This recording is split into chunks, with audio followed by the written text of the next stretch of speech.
Hello. Hi. What's up? I have a cat, and he is being very demanding of attention. So much so that he's pulling off my headphones. Um. Oh, all right, we got our buddy here. Hi. We are going to be doing some more things. Hi. Up the AT some more. We'll be doing this thing again. More Legos today. Um. Hi. I just I just opened up the box. I just pulled out the thing. It looks like there are, so in box 1 there were 4 separate like sets that we worked through. See how this one says 5? This is the first of the 3 in this box. So there's 5, 6, 7 in this box. Who the fuck knows how many is in boxes 3 and 4? 4 total boxes, and we're just getting started with box 2 today. Box 2, as you can see, kind of glare. Box 2 is the lower legs of the AT-AT. So that's what we're going to be working on. These will not be connecting to each other. Got to turn on my light. But they will be connecting to the main body once we get there. As you wrong way. There. Right there. There's the main body. It's kind of just hanging out in the back right now. But yeah, we're gonna get started. So let's aim this back downwards so that we can see what the hell it is that I'm doing.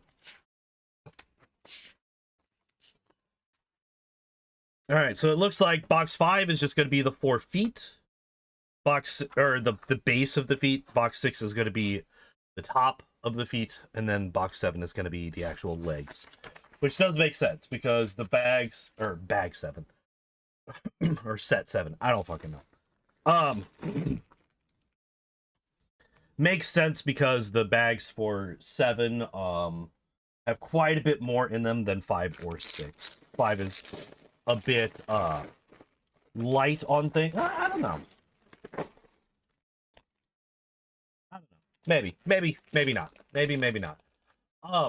But one other thing that we are going to be doing today while we do this is we are going to be continuing talking about The Force Awakens. Last time, which was 2 weeks ago now,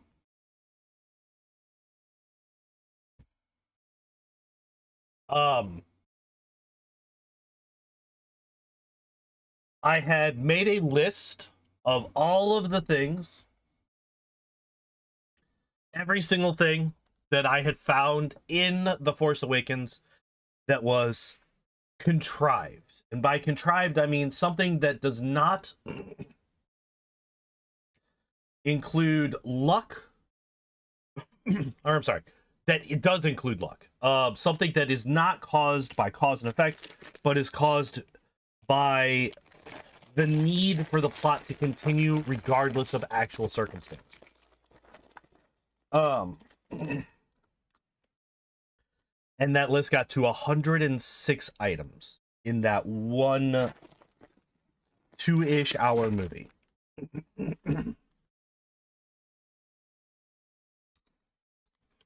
And I believe... Oh, man, sorry. I believe that we got to point number 36 or 37.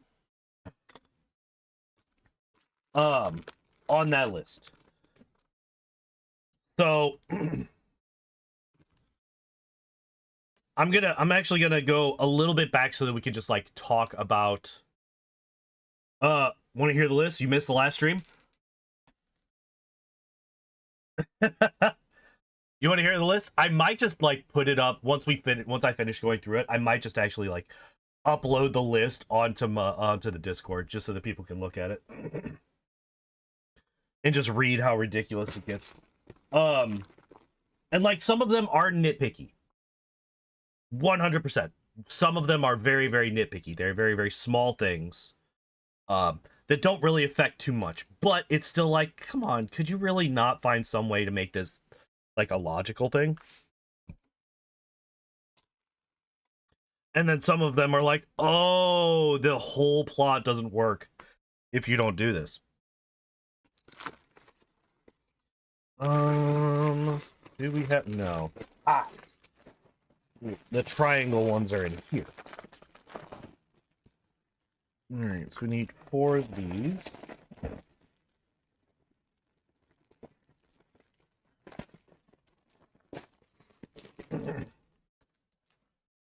Actually, I should probably be, just making 4 of these at once, huh? Because I feel like these are all going to be the exact same. It looks like they are. Yeah, so I'm going to just quad up on this. So we're just going to be building 4 of these at once. No reason not to.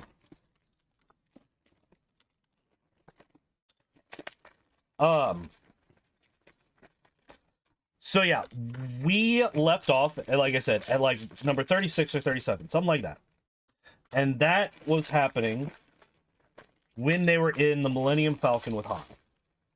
That's as far into the movie as we got, and we're already at 30. We just reintroduced Han Solo, basically. Well, we've reintroduced Han Solo, and we've gone through the Wrath Tarson. So, they have setting the stage as to where we are in the movie.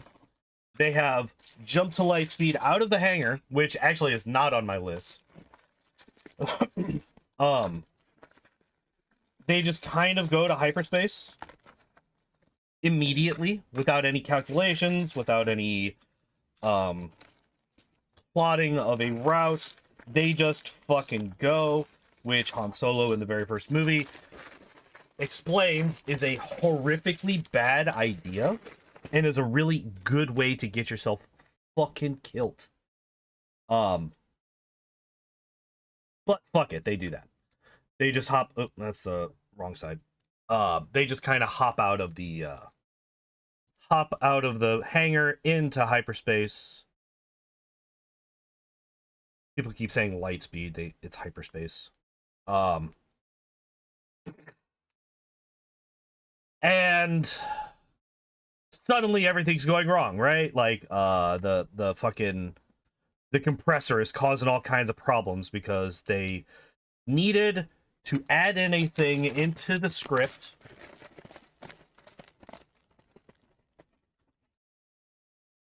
John is currently crawling into the box that held these Legos.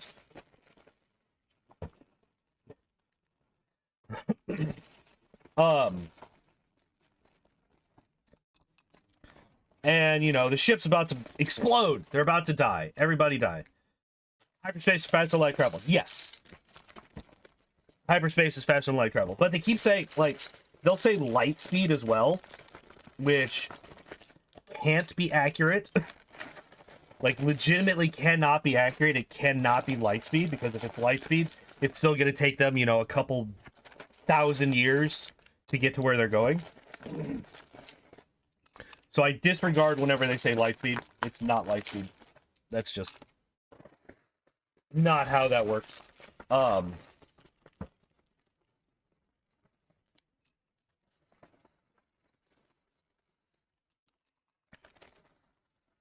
And I think this is the last one, and then we should be good to get everything caught back up.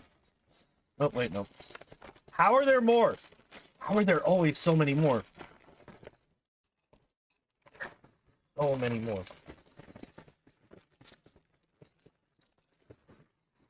Alright. I think that's everything. I think that's everything. Alright, so now we're going to build 4 of these feats. Yeah, so hyperspace is faster than light travel. So they go to hyperspace. They're going through hyperspace. They're getting... By the way, apparently either one of two things happens here. One of two things happens here. A, they go to hyperspace, and then they go out of hyperspace. They, like, stop, and then they go back in at a later point with an actual flight path planned, or they just so happen to have a perfect line from where they were in the hangar of the ship to Maz Kanata's fucking cantina. One of those two things happens. One is off screen and is basically me inventing a scene that doesn't exist. The other one is more likely supposed to be what happened in the movie, and they just didn't think about it. And as such, that's actually point, I think, number 108, because I believe that I thought of another contrivance while we were talking last week as well. So the list is actually currently at 108. Also, I apparently have far more of these than I thought. A lot of these pieces are just not actually a thing. Also, I can actually... This monitor... There we go.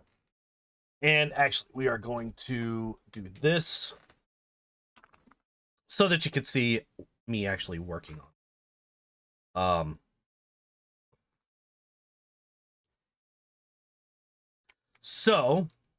But anyway, given all of that, let's just say that all of that works. All right, so they're in hyperspace, they're going to the cantina, and oh no, something's going wrong with the Falcon, as is usual, right? Falcon's always breaking, always needing maintenance, meaning that Han and Chewie are very, very well versed in maintaining the Millennium Falcon. But unfortunately, Han can't figure it out. He doesn't know what's wrong. And Rey has to fix it for him. Now, Rey has been shown to have some knowledge of mechanical systems of some ships. She knows the parts. She knows what's worthwhile to get, right? As a scavenger. She knows which parts she should be grabbing and which ones she should be leaving that are not worth her time. I am unsure as to how this translates into actual ship repair and maintenance. Because, like, I can recognize a transmission in a vehicle. That does not mean... I also know that if I were to take parts out of an engine in a vehicle, the transmission is probably one of the parts that's going to be worth the most. Just, you know, off of base value. They tend to be some of the most expensive parts. You know, stuff like that. That does not mean that I can install a transmission into a vehicle. Like, taking something apart and knowing its value does not equal knowledge of how to put it together.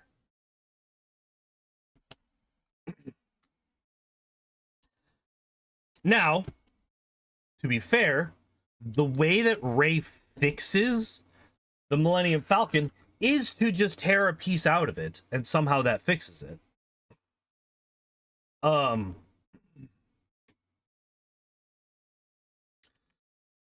So maybe that fits. Yeah, she doesn't make any parts though. I will make that clear. She doesn't make any parts. She just rips a part out and then says that she bypassed the compressor that Unkar Plot installed, which puts too much stress on the hyperdrive.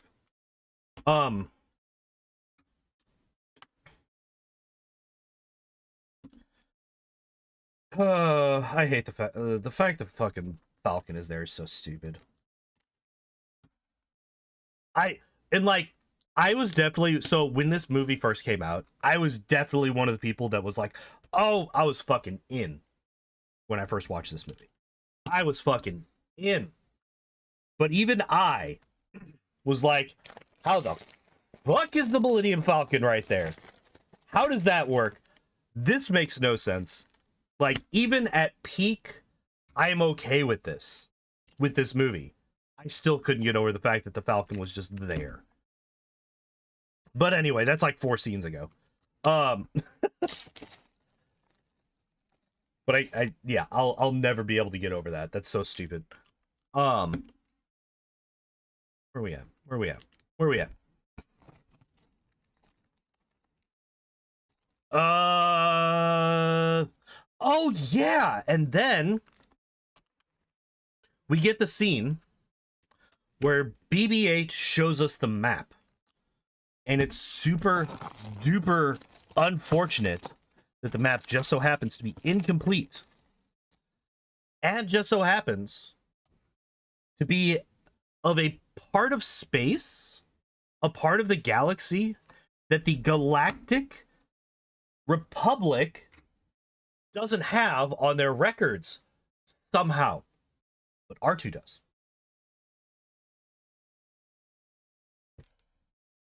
The entire Galactic fucking Republic does not have this on their fucking records. That's insanity. Kind of like Rogue One. I'm kind of there too. I was a fan of Rogue One. I enjoyed it quite a bit.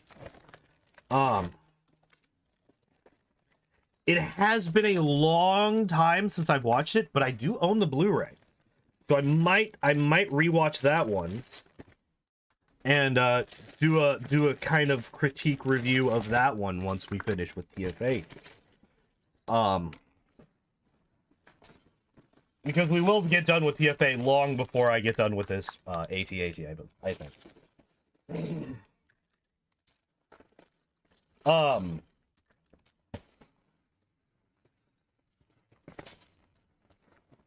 Words, stuff and things.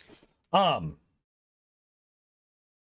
then these just go. Wait, what am I looking at? I'm looking at this. Okay.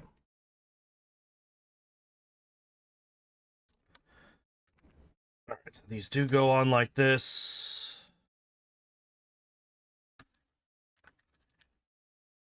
So yeah, the fact that the map can't be found on any like, there's no way in hell that, and like, this is less of an issue with this scene because, you know, you could say, although the Millennium Falcon is also, you know, supposed to have one of the most sophisticated navigational systems in the galaxy, which part of that is having a very accurate map of the galaxy, but we'll give it a pass that the Falcon doesn't have this section of the galaxy, this very large section of the galaxy. By the way, if you look at, okay, let me actually pull this up. TFA completed map.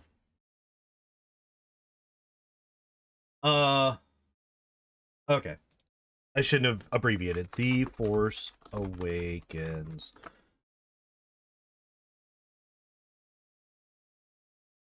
All right, so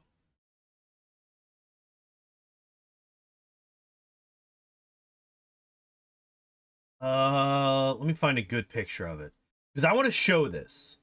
I want to show the size of the galaxy and the size of the, yeah, this one will work. Open image in new tab. All right, we are gonna do this. We're just gonna go to this one. All right, if we look at this, this is the entire galaxy. This is the entire galaxy, and this is the massive hunk of the galaxy that is missing, that is part of this map. Not a single part of this entire chunk of the galaxy apparently has been mapped out by the Republic. Only R2 has the entire galaxy.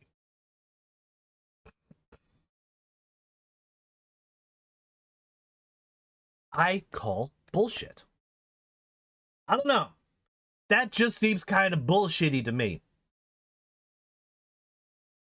Because this isn't even like the outer rim or like the far reaches of the outer parts of the galaxy, which is like, you know, kind of, you know, you could kind of argue might be unmapped entirely. This is like middle. This is like prime. This is basically prime real estate. This is basically prime real estate in the galaxy. And they're trying to tell us that nobody has been there. Nobody has mapped out this entire fucking... Like, I'm actually curious as to how much... Because that feels like that might be like 5% of the galaxy. If not way more. Like, between 5 and 10% of the entire galaxy. In the middle of, like, prime... These are habitable worlds. Anyway. Yeah.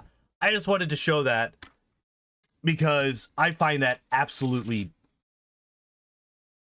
no. I find that to be no. Basically. All right, this is going to be unpleasant because I now have to open a bag with many very small pieces and I don't appreciate it. Especially since I'm going to be dumping them out because I don't feel like digging these out individually. So yeah, the fact that that entire section of the galaxy, yes, if it was in the very center or on the very outer edge, yes, I agree. That would be far more realistic, especially when you start diving deeper into Star Wars lore and you start figuring out, like, people don't go into the very center of the galaxy because it's too,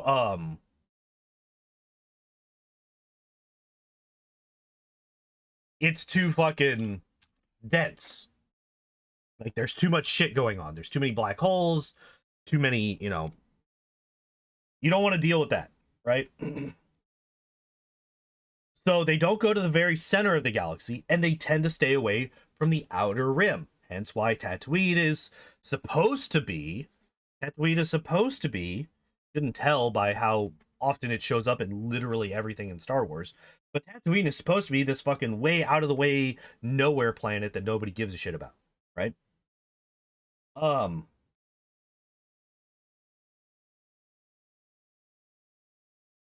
But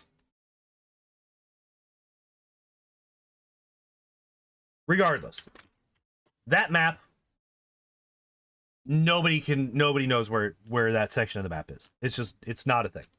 Nobody knows. Oh darn, we'll have to wait until R2 randomly wakes up at the end of the movie.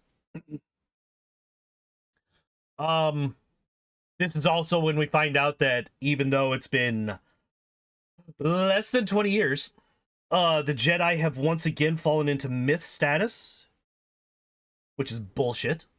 Because a Jedi is literally one of the people that helped save the fucking galaxy from the Empire. I don't care that he's been gone for 10 years. Jedi would not be a myth. The New Republic would not allow it the way that it is presented. Or at least they fucking shouldn't.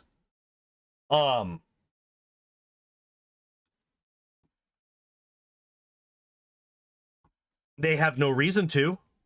They have absolutely no reason to hide the fact that the Jedi exist. And I hate that apparently that's what they did.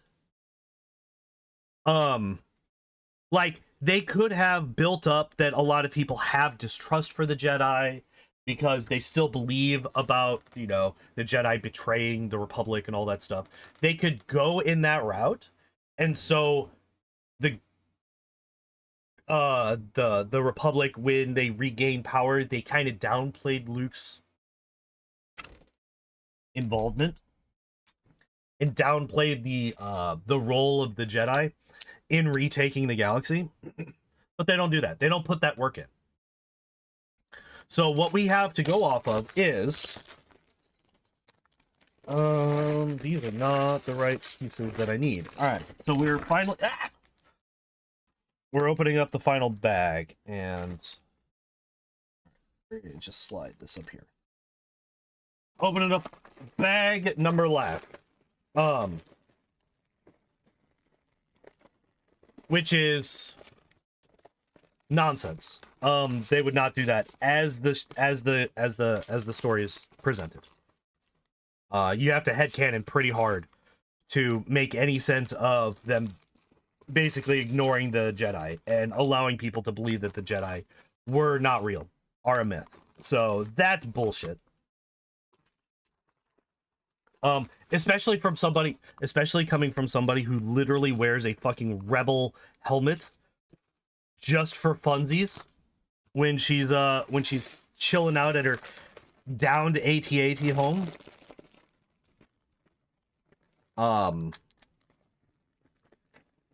But it's fine. It's fine, I guess.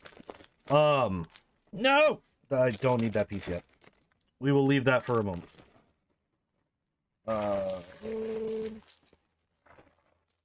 Aha! I knew there were more of you. I knew it.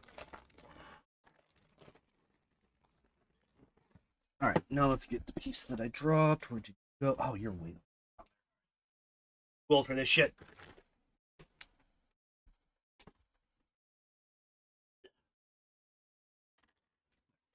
Okay. So, Jedi are a myth, despite all logic pointing to them being very well known again at this point. But, fuck it. I guess. Whatever, it's fine. Alright, so these go in like this. Next up. Oh yeah. So we're gonna skip because the rest of that scene I actually kind of liked. I did not find a whole lot wrong with the rest of that scene in particular. Hello. Can I get literally any that are the other side of this particular coin? These are all the same one. Every single one of these is the right side. See this shit? You see this shit? Where's the other one? Oh. I missed a bag. I missed a bag. And the other side is in the other... Okay. So we'll just get rid of all these first. So that there's no confusion. So yeah, we're going to skip over to Maz. And there's a line going into Maz's cantina, which is really, really stupid. It's an ADR line, which means that it was recorded after the fact. One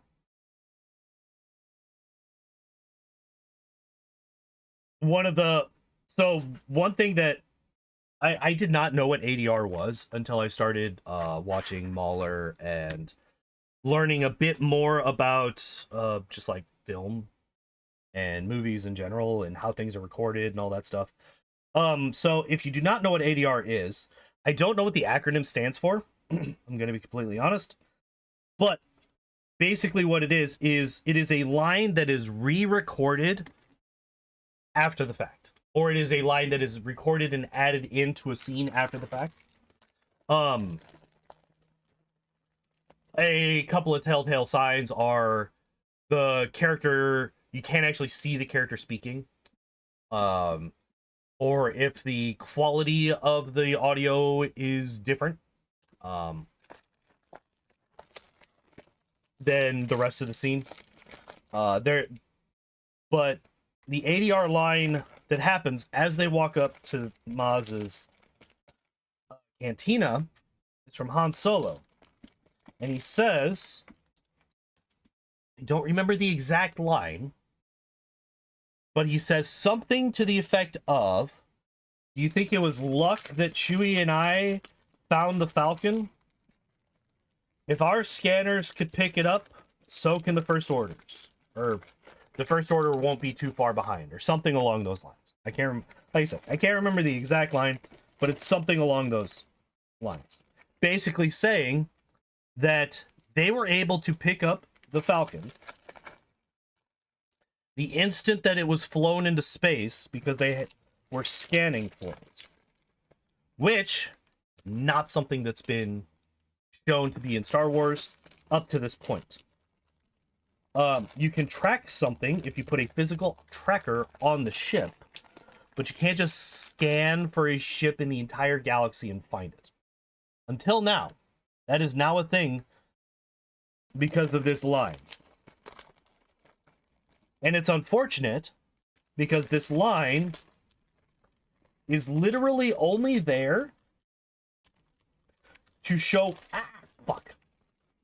I just dumped a whole lot of fucking Legos.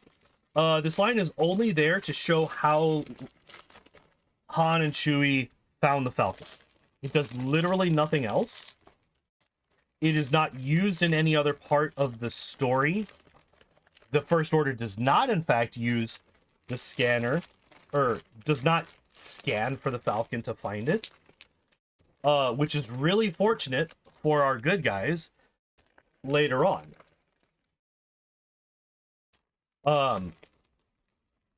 Which we will get to when we get to that point. Here, let me pick up all the pieces that got chopped on.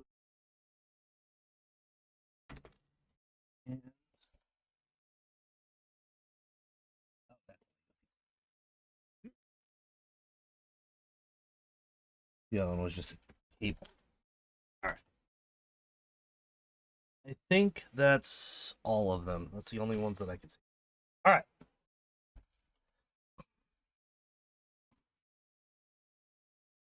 So, yeah, there's now a scanner in Star Wars lore that can find a ship wherever it is in the galaxy.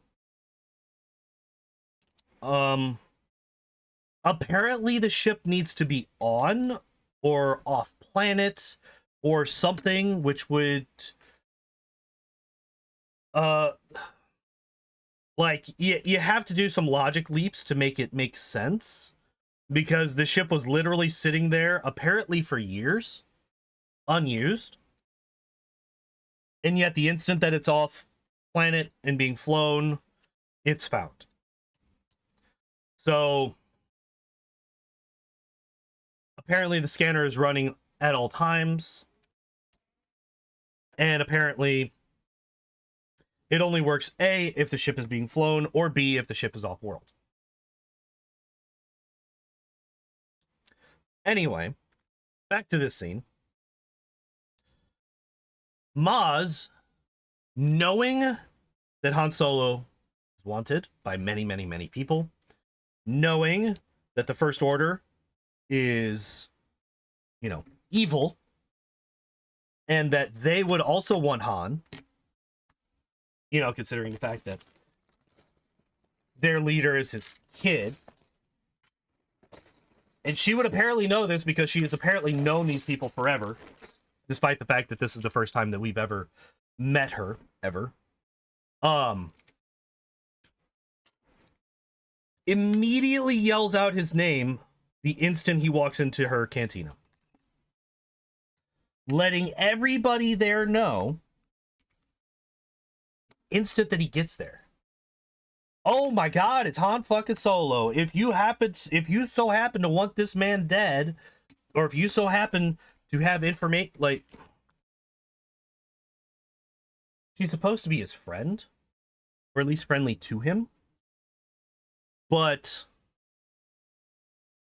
fuck it, I guess. We can make a funny or something. I don't know. Like, this is another part of the movie where even when I was watching it originally, I was like, this is fucking weird. Like, this doesn't make any sense. I don't know why they're doing this. Because it literally just puts a fucking target on his back.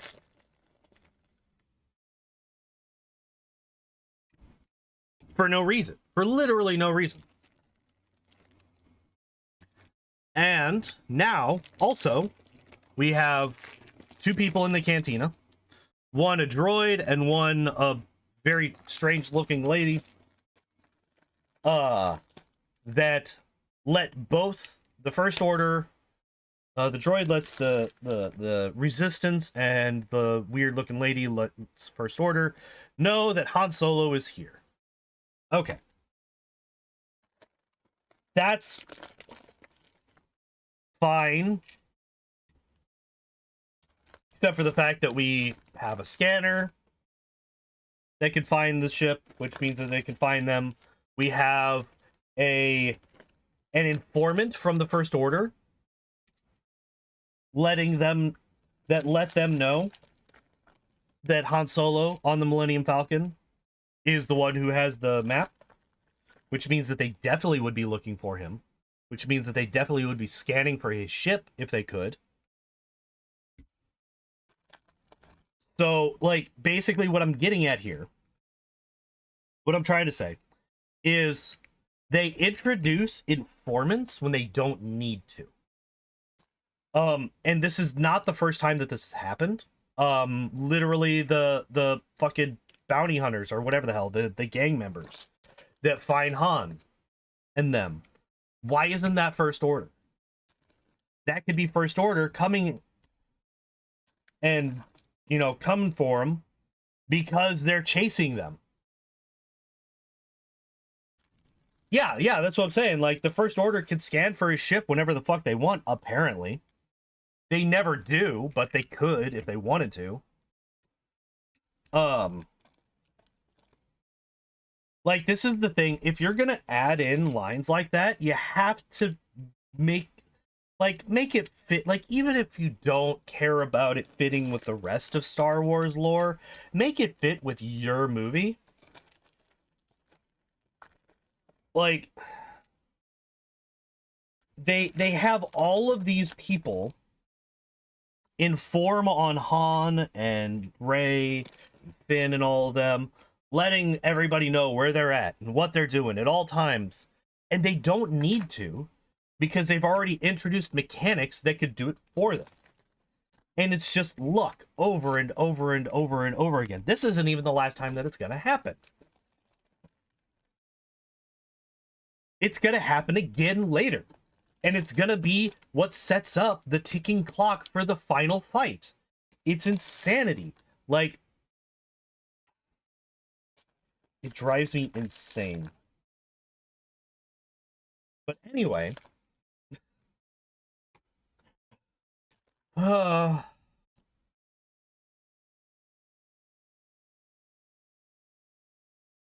Instantly with their sides note the crew is here. I talked about that. Oh yeah, so here this we have a quick scene.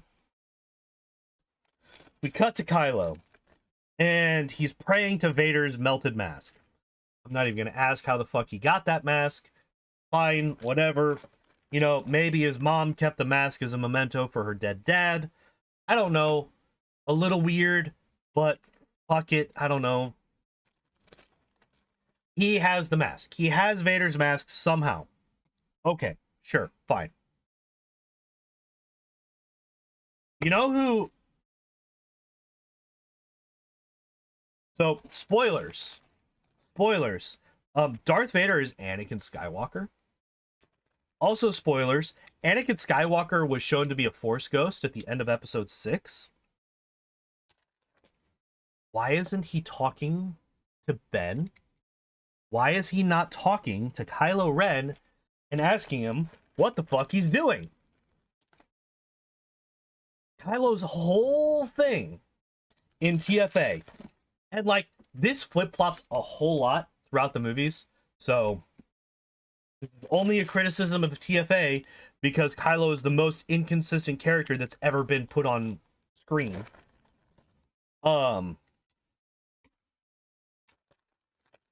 He just does whatever is needed for the plot at any given point in time. He doesn't actually have motivations or a personality or a character. He's just, I do the thing because that's what I must do because, I don't know, the script told me to. So, Force Ghost Anakin, it's really, really, really unfortunate that he just never bothered to check in on his grandson and make sure that he isn't becoming a fucking genocidal maniac like he was for most of his life. You know, considering the fact that he became a Goodman at the end of his life. And he doesn't believe in the whole we must kill all of the peoples thing anymore. So it's, yeah, it's really, really, really fucking unfortunate that he just didn't. Kind of assassinating Anakin Skywalker after he's dead. So that's cool. I appreciate that Thank you, JJ, for that one.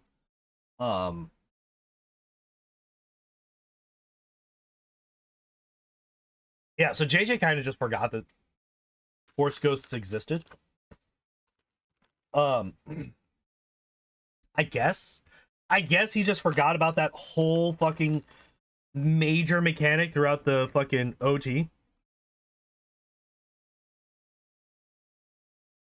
But it's fine. It's fine. Yeah, that is. Put this here on all of them.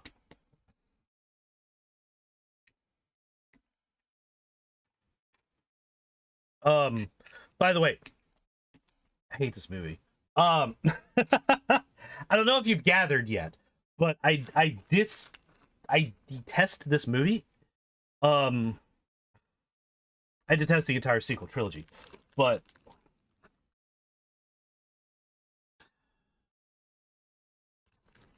how are you gonna be?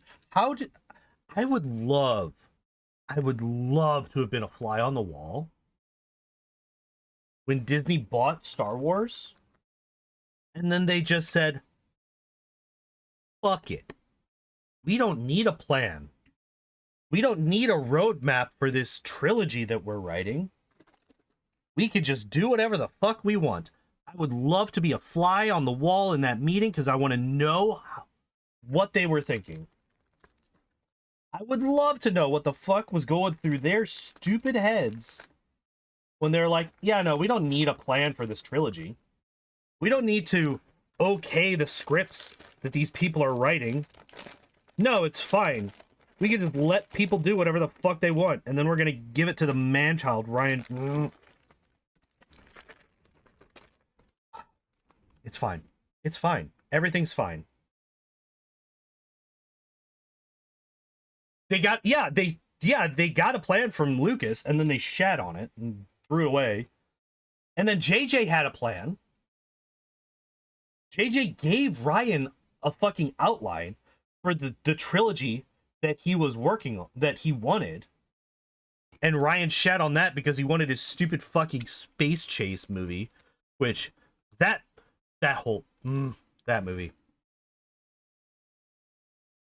movie makes me upset.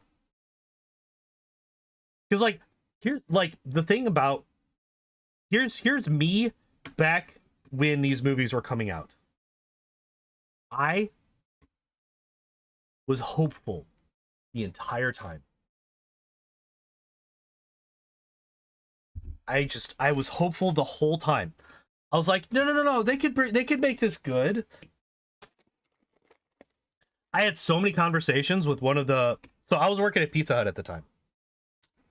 I had so many conversations with one of my drivers about no, it could be good still. It could totally be good still. Yeah, no. Like The Force Awakens, he was out. This man was out after Force Awakens. And I was like, no, it could still, like, it's not that bad. It's okay. It's a pretty good movie. I enjoyed it. I had fun. Yeah, there was some dumb stuff in it, but I had fun. And then Last Jedi came out. And he's like, I will not see it. He didn't even watch it. He didn't even go see it. He was so out. He was so mad about how they had treated the series just from TFA. Just from what people consider being the best of it. He was already fucking done. And I went and I saw The Last Jedi. And I was like, oh, I don't know. I don't like this Luke shit. I don't like what they did to Luke. It's kind of dumb. It's kind of bullshitty. They're going to have him try to think about murdering his nephew in his sleep. I don't know about that one. Seems a bit off to me. But, it's fine. I was in such hardcore fucking denial the entire time these movies were coming out. I was like, no, it'll be fine. No, they'll bring it back. No, it's fine. Don't worry. No, it's good. The whole time. I just refused to believe that they were bad. Because it was Star Wars. It was Star Wars. It has to be good. It's fucking Star Wars, man. Yeah, the prequels weren't great, but it's Star Wars, man. It's gotta be good. Yeah, the denial.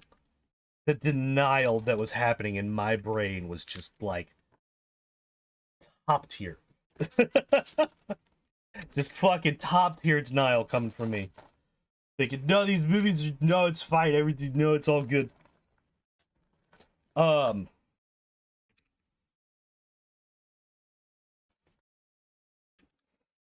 damn. Anyway, back from talking about the entire sequel trilogy being trash to talking about TFA specifically being trash. Oh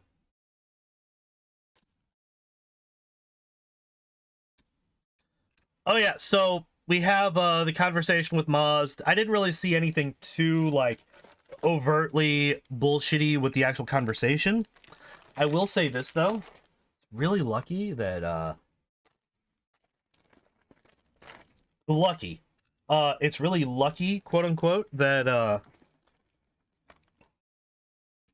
the First Order attacks before Finn is actually able to leave, because it literally shows him walking up the steps to the ship to leave the entire story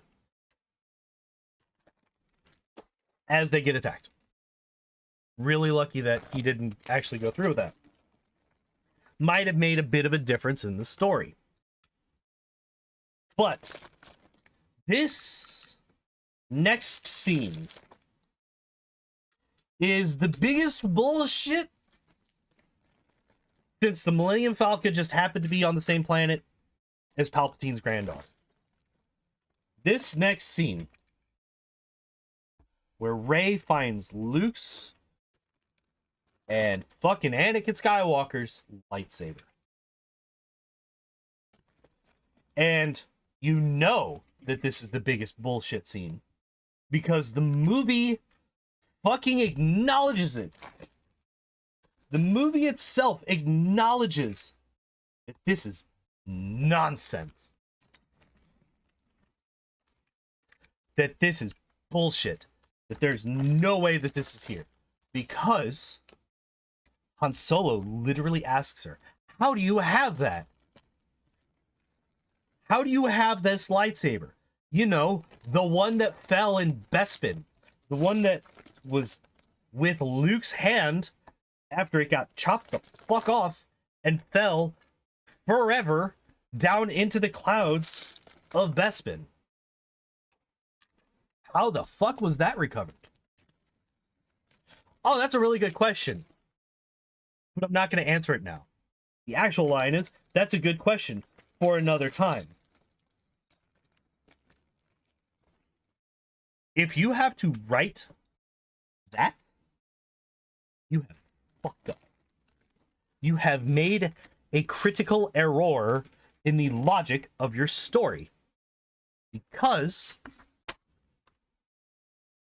that shit don't make no fucking sense. It don't make no fucking sense.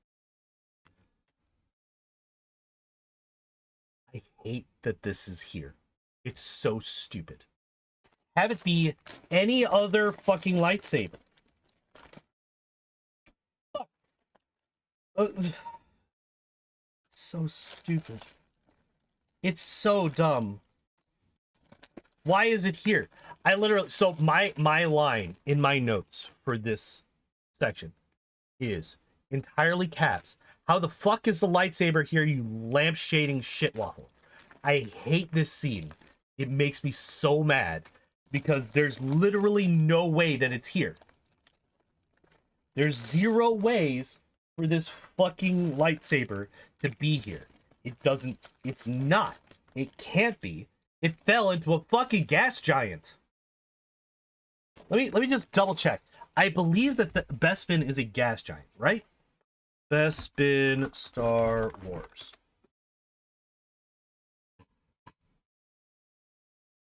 Yeah, Bespin was a gas giant.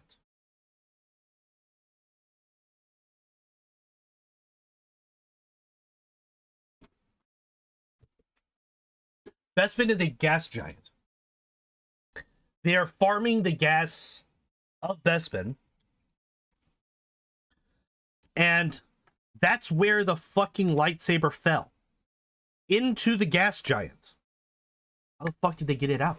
How did they get it back? The power of nostalgia. That's what got it back. The power of nostalgia and bullshit. I hate it. I despise this part of the fucking movie. It's so stupid.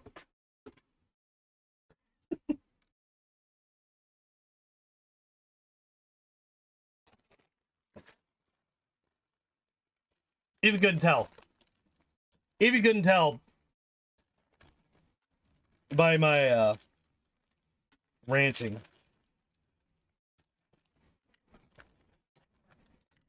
I'm not a fan of this particular scene. Yeah, then you get the fucking nothing. You get the fucking nothing vision from Rey as she touches a lightsaber. It literally, it means nothing. It means absolutely nothing. Nothing happens here. It's supposed to set up things for the rest of the trilogy, but we all know how that went. Supposed to give a bit of epic foreshadowing to the Knights of Ren, I guess. Well, we know where that fucking went. How are you just gonna... It's fine. It's fine. It's fine. It's fine. Oh, actually...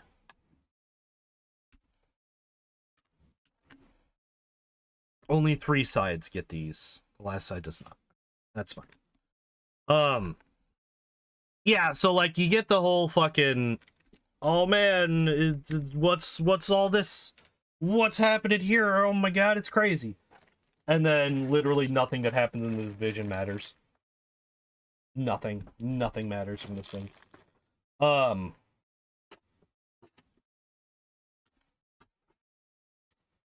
why are you breaking? My cats are currently fighting over the box for this. It's actually kind of amusing. Shelby has now laid claim to the inside of the box, and John is very confused. Oh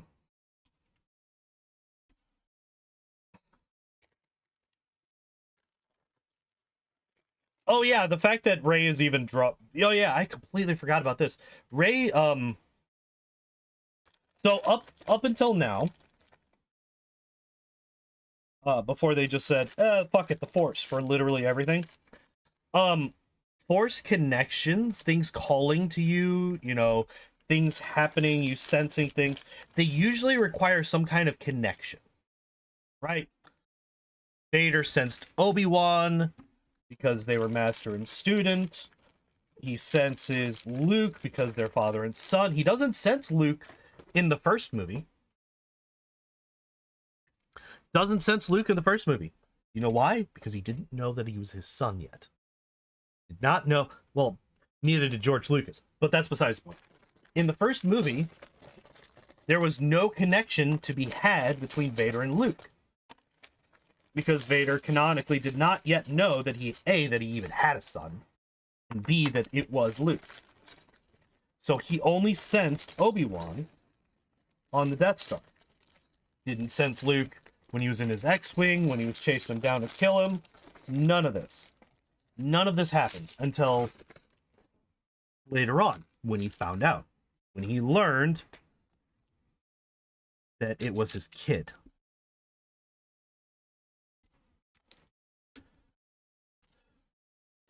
So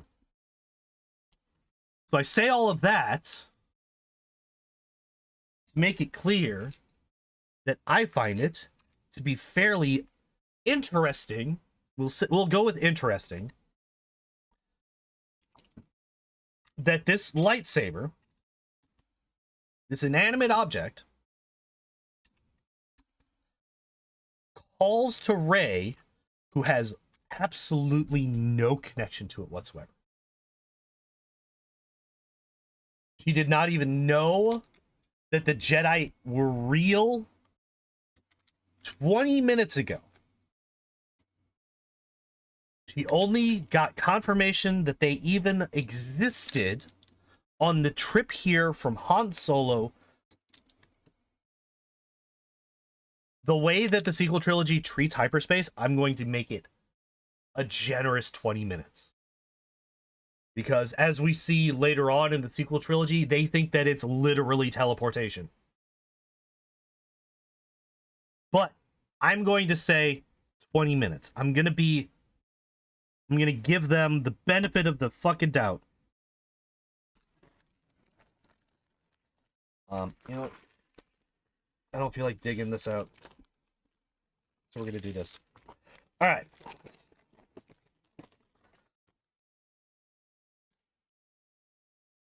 Oh, it's only the side, huh?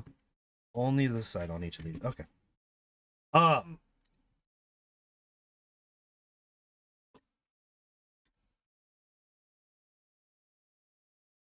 lost track of what I was saying. I completely lost track of what I was saying.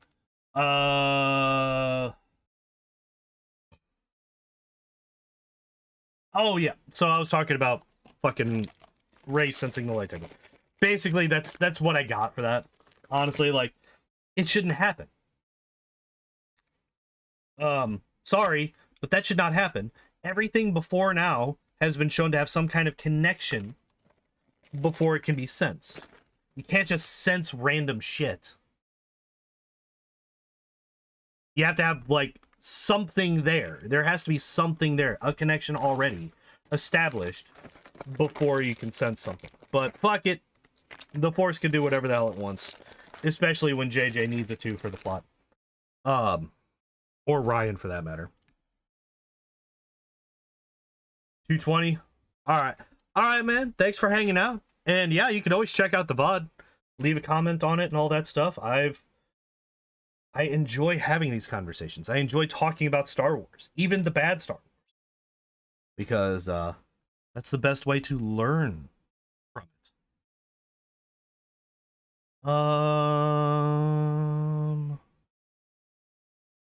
Okay, I see what this is. I see what this is. There it is. Have a good night, bud. Get out of there. Do I only need 4? Yes, it looks like I only need 4. For now, at least.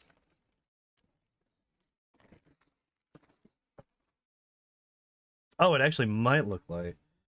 It actually might look like that's all that I'm ever gonna need. Okay.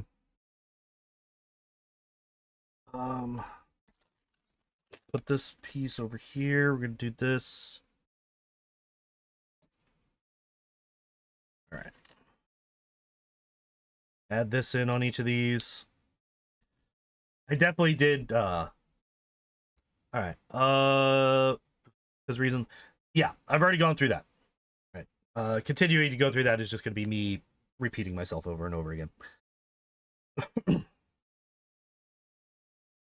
The next thing is... I kind of mentioned it, but I will be a little bit more, well, basically, I'll mention it again.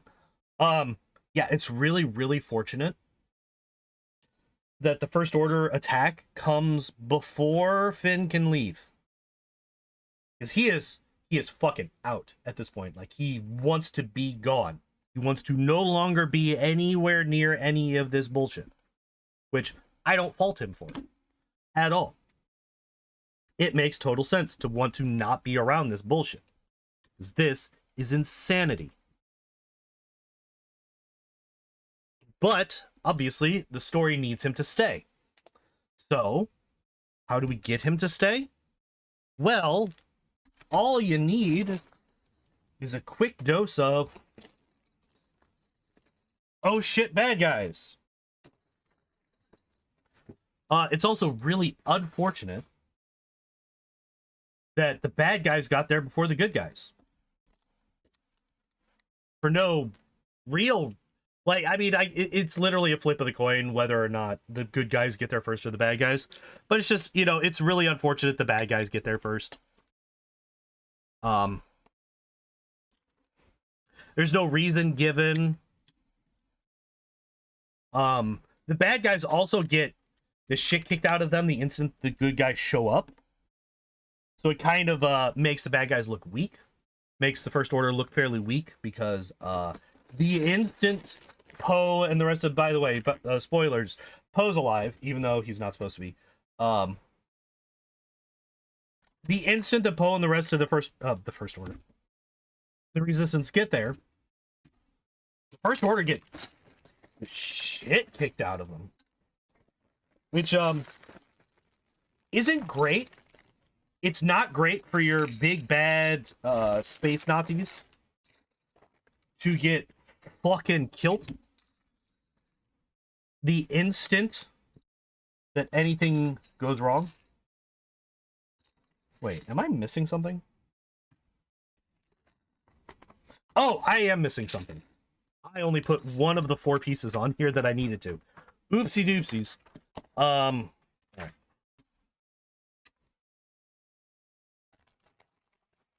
2, 3, 4.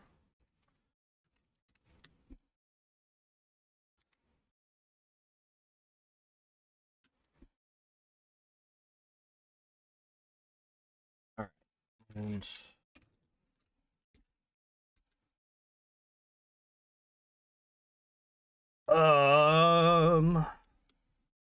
but yeah, so First Order shows up.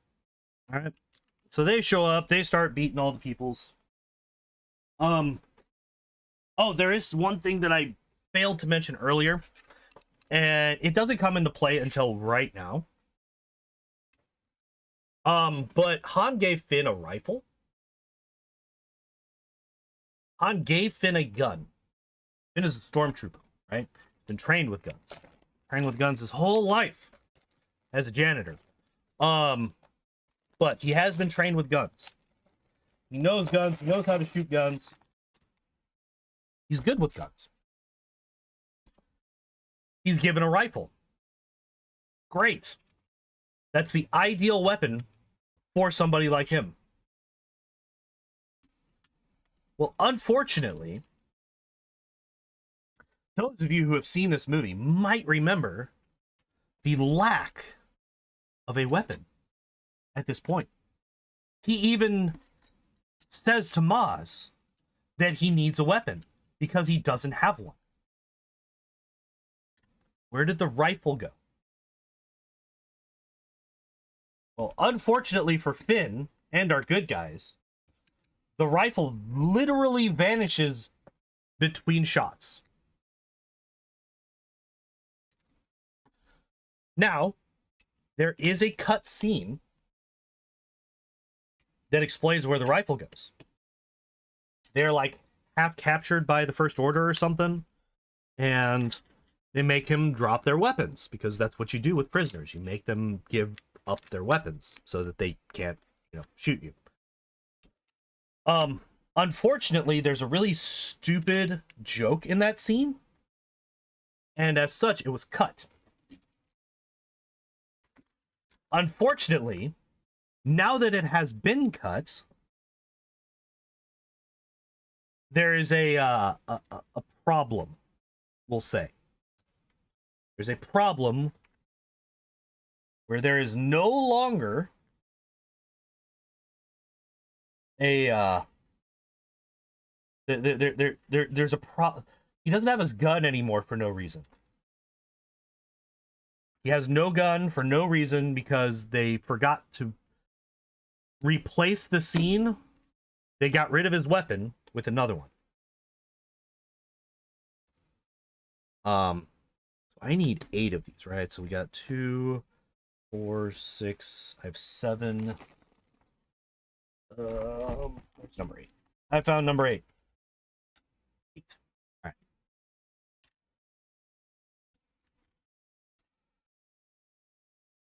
I also feel like I'm short on these. Maybe not. 1, 2, 3, 4, 5. Oh no, wait. We're good. We're good. We're good. We have exactly enough.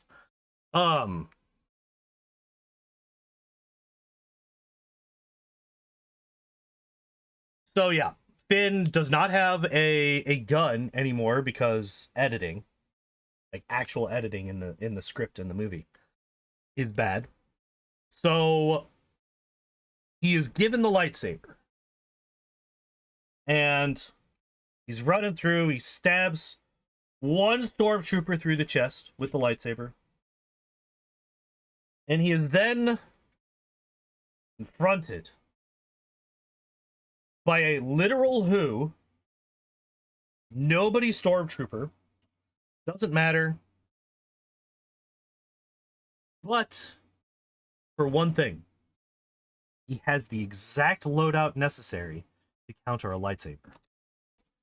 Now, you might think that the exact loadout necessary to counter a lightsaber, specifically in the hands of a non-force sensitive person, would be a blaster.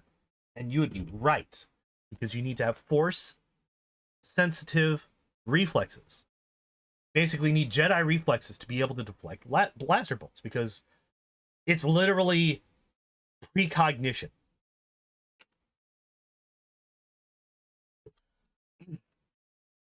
It's never really described in the movies. It's just them being able to deflect blaster bolts.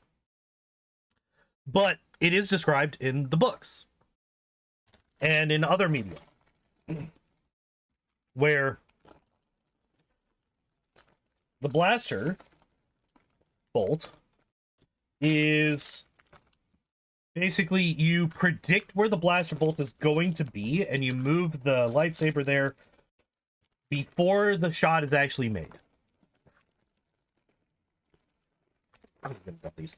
I'm just gonna dump them because actually, you know what? Fuck it. Everything gets dumped on the thing because we're actually making really good time on this. Now that I'm looking at it, we're making really fucking good time on this. This bag is almost done. Or this section, I guess. So this guy has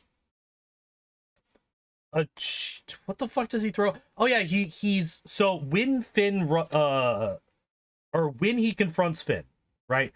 The guy, he's traitor, and then he fucking throws away his rifle and his shield, and he pulls out his like stun baton weapon, which I'm okay with that. Like, I'm okay with a weapon being able to deflect lightsabers. Like, that's been in Star Wars for fucking ever. It's been in the EU. They've been introduced multiple times. I'm okay with that being a thing. This is the first time that we see it in live action in one of the movies. But I'm okay with it existing. There's precedent for this.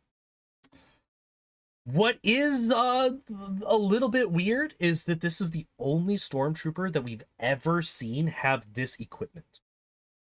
And I know that this is one of the criticisms that's like very, very common with this movie.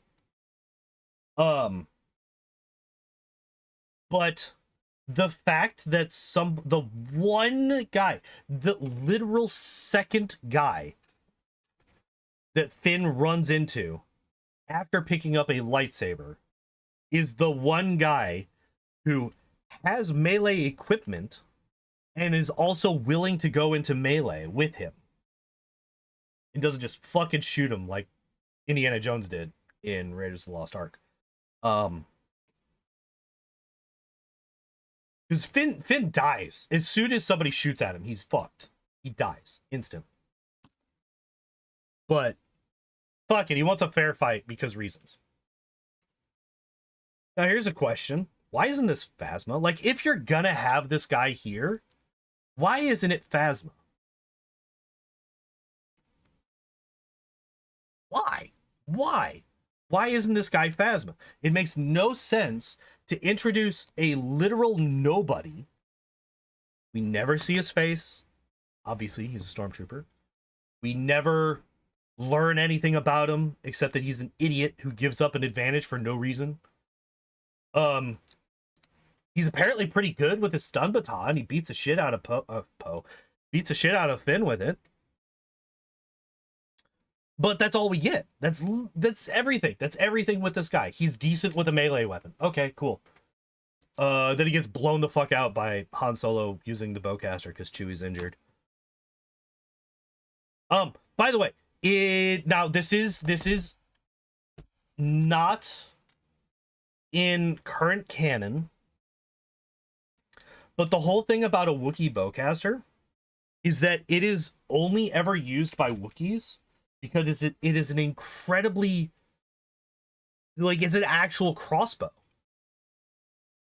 Like, it doesn't shoot lasers, it shoots actual physical things, and it takes a Wookiee's strength to pull back and prep it. Does that make sense for a spacefaring species? Not really, but that is how it is originally. They changed that for this so that Han can shoot it. Not a big deal, but it's a little bit unfortunate because it takes away a bit of the flavor of the bowcaster that I kind of liked.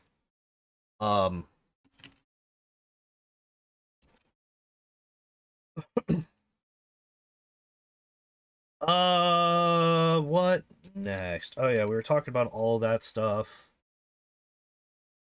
Wow, I actually didn't have...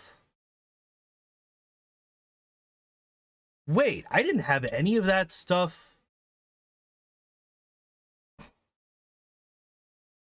Oh, no. Oh, never mind. I did have it. It was just like many points later. By the way, Finn gets really... Or not Finn. Rey. Why did I say Finn? Rey gets like super spooked about the whole lightsaber thing, so she just like runs off into the woods for no reason. Doesn't run to her friends for comfort. She just runs into the woods. Where's she going? She's never even been in a forest before. And like, I've been in a forest. Like, it's like one of my friends lives in the middle of the woods. I've been in the forest. You do not want to just run randomly into the woods. That's a really good way to get lost for fucking ever. Like, getting lost in the woods is like a legitimate fucking danger. You do not want this shit. Okay, so...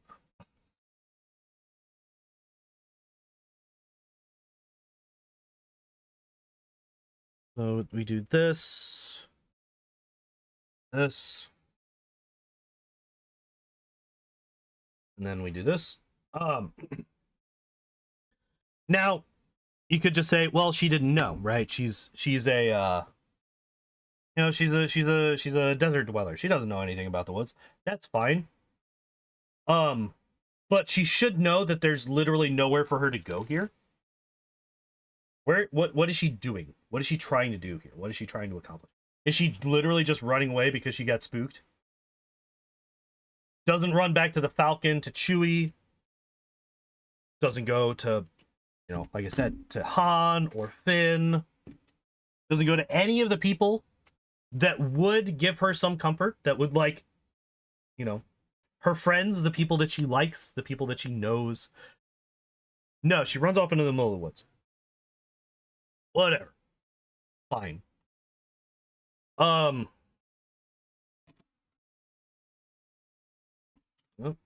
why are you being stubborn? Get in there. There we go. All right.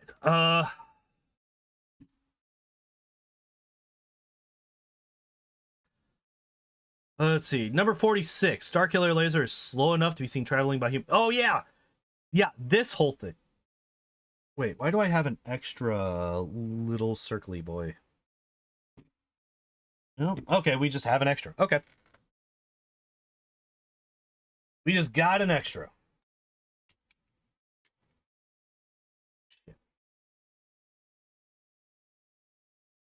There we go. We did it. Section 1 is done. We did it. That's all of them. That's everything we got. Ta-da! Time to grab number 6.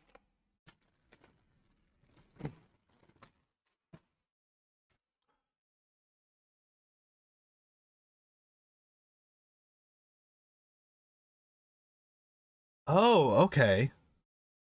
Interesting. Wow, that only took us like an hour and a half.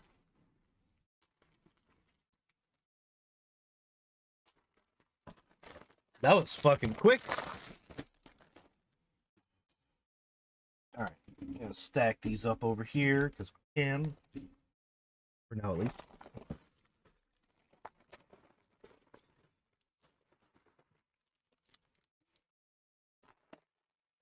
You're gonna make me open up like 3 bags for this one little piece, aren't you? You son of a bitch.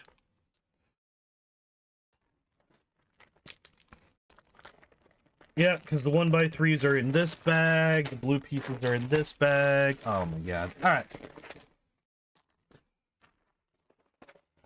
Alright, well, let's get to it.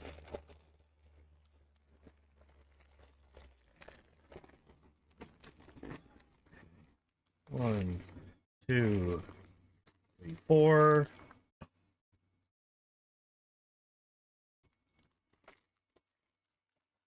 One, two, four.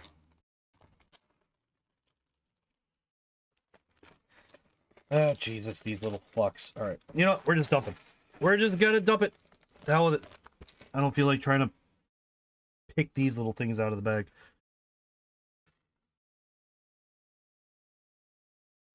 All right. Is that everything from in there?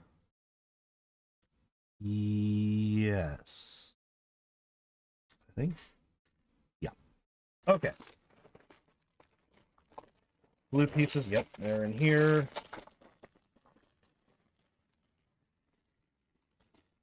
Two, three, four. 2x4s. Are those in here? No. These are though.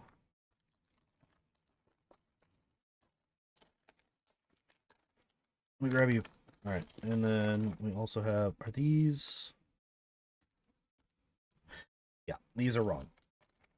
I need the 1x3s, not 1x4s. I hate that there's 2 different ones. All right, where are you at? Where are you actually at? Are you in here? No, you're not in that bag. Oh, we got a bag in a bag. We got a bag in a bag. Oh, we got 2 bags in bag. This has made me open 1, 2, 3. It's gonna make me open 5 bags just to get this one section done. Ooh.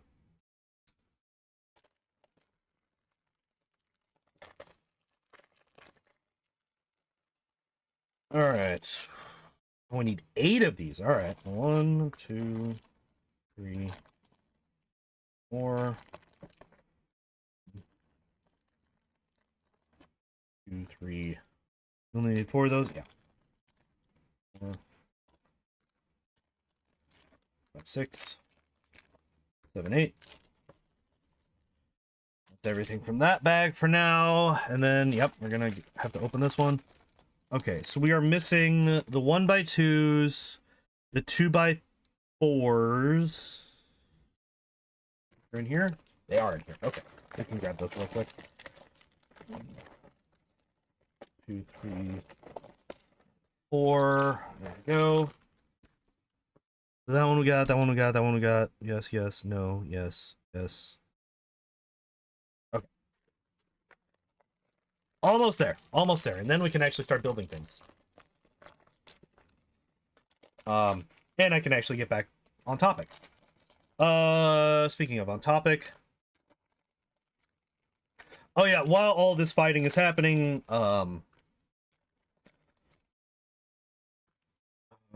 2, 4, 6, 7, 8. Then we got 4 of these, right? Yep. 1, 2, 3. And no, you stay in the back. Okay. Oh, the yellows. God damn it. I literally had to open every bag. Why? Alright, when I said 5 bags, I meant 6, apparently. Apparently I meant 6 bags for this. Alright, there we go. We have now opened every single bag in set 6. It's fine. It's all fine. Nope, literally the wrong side. Alright, there we go. And this. This. This.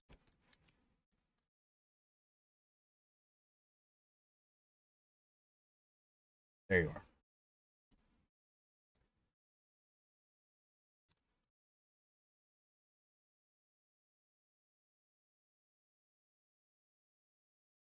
Flip it around.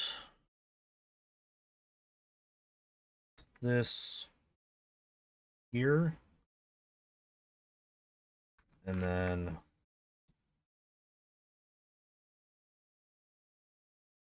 okay. We just need to build so many more than 4 of these. We need 16 of them. Oh, Jesus. Okay. Okay. I should have been grabbing a hell of a lot more than I was. I was not paying attention. It's fine. Oh yeah, so this next point isn't, it's one of the ones that only starts breaking once you start thinking about it. So, Starkiller base, right? Giant planet-sized laser cannon. Sure. I'm okay with this. It's Star Wars, fine. You know, it's J.J. Abrams as well.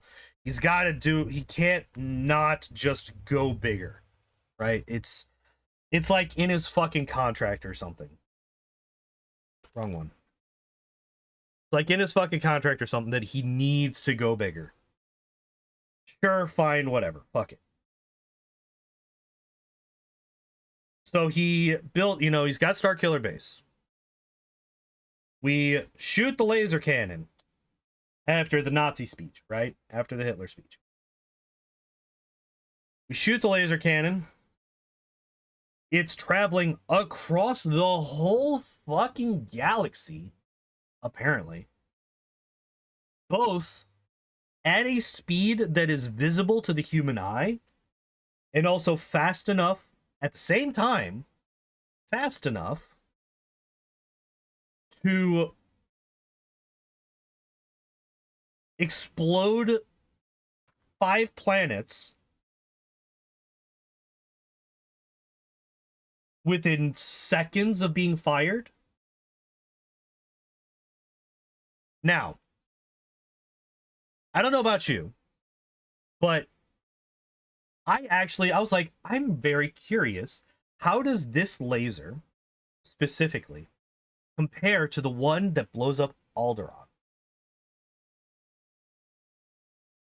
And it's fascinating because the one that blows up Alderaan is fucking like that. It's so fucking fast.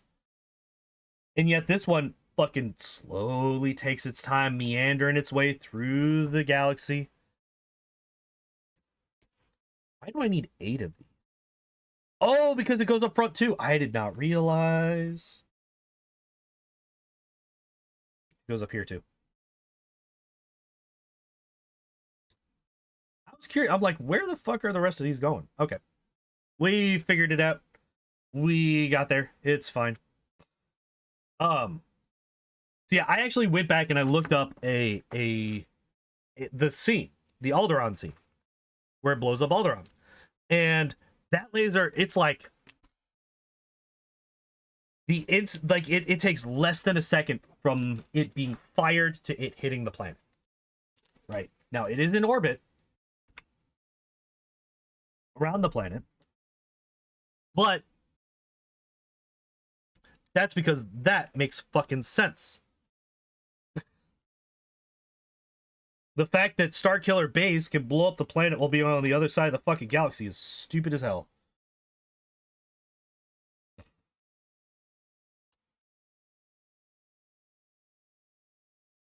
Look at that. Look at that. Look at that beauty.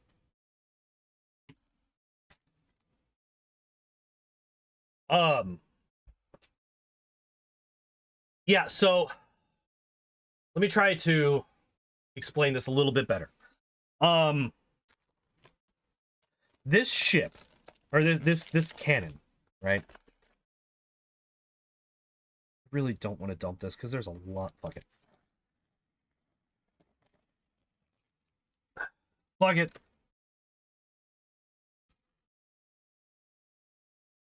How many do we need? We need 16 total, so we need 12 more of these. 1, 2, 3, 4, 5, 6, 7, 8, 9, 7. All right. Here's all of these that I need. We got 4 of these now. 32 minus 8. No. Yeah, 24. All right, so we got 4, 5, 6, 7, 8, 9, 10, 11, 12, 13, 14, 15, 16, 17, 18, 19, 20, 21, 22, 23, 23, 24. All right. I know I counted 23 twice. It's fine. 12 of these. 5, 6, 7. That was all of them. Okay. I'm pretty sure it's going to be all of these as well. Pretty sure it's going to be all of these as well. Probably all of the little, like, 1 pieces, too. That's a show that I actually want to watch. The live-action One Piece. I've heard many, many good things about it. That's on... Is that on Netflix? I need to watch that. I also want to watch Arcane. I still haven't seen Arcane. I'm upset about myself about not seeing Arcane. Because I've heard literally nothing but good things about that one, too. I want to see... I like seeing good things. Periodically. It's fun to be reminded that there are good things in media. And not just TFA. Speaking of... I think that's all of the little bits. If it's not, we'll find them. Speaking of TFA, we still have more to speak about on this. So yeah, Star Killer base, Star Killer laser. There's a lot wrong with Star Killer and how its laser works. Because it fucking doesn't. So, and there's an explanation. There's an explanation by the creator of this terrific movie about Star Killer and its laser. And his explanation is The Force Awakens is not a science lesson. So basically, fuck it, I don't care. The entirety of the explanation that we get for, you know, him getting what he wants without putting literally any effort in to actually get there.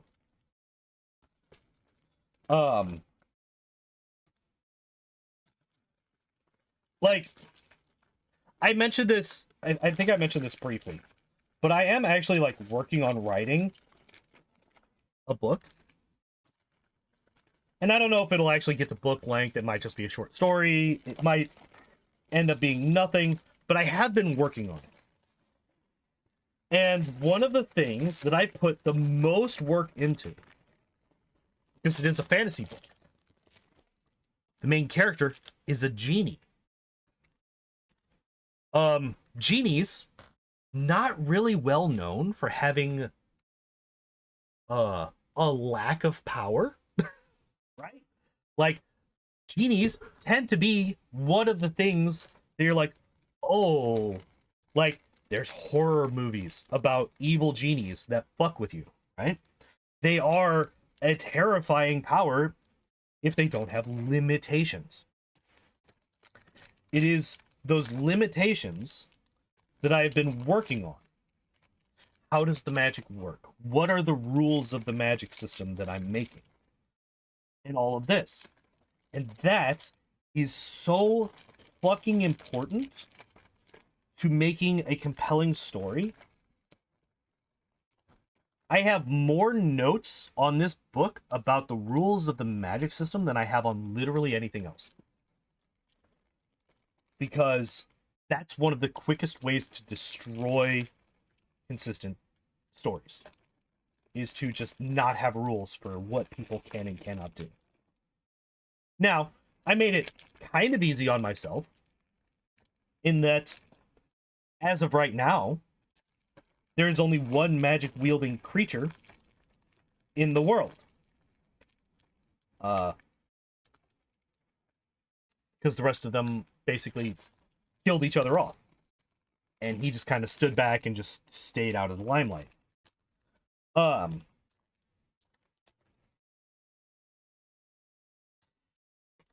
there anything else that I need? Got the 2 pieces, I got that one, I got those. Those. The 3x2s. The 3x2s. That's what I need. But, like, writing restrictions, writing limitations into your story, making it so that people can't just do whatever the fuck they want at any given point in time because you need them to, is really goddamn important for people to have any investment in the characters.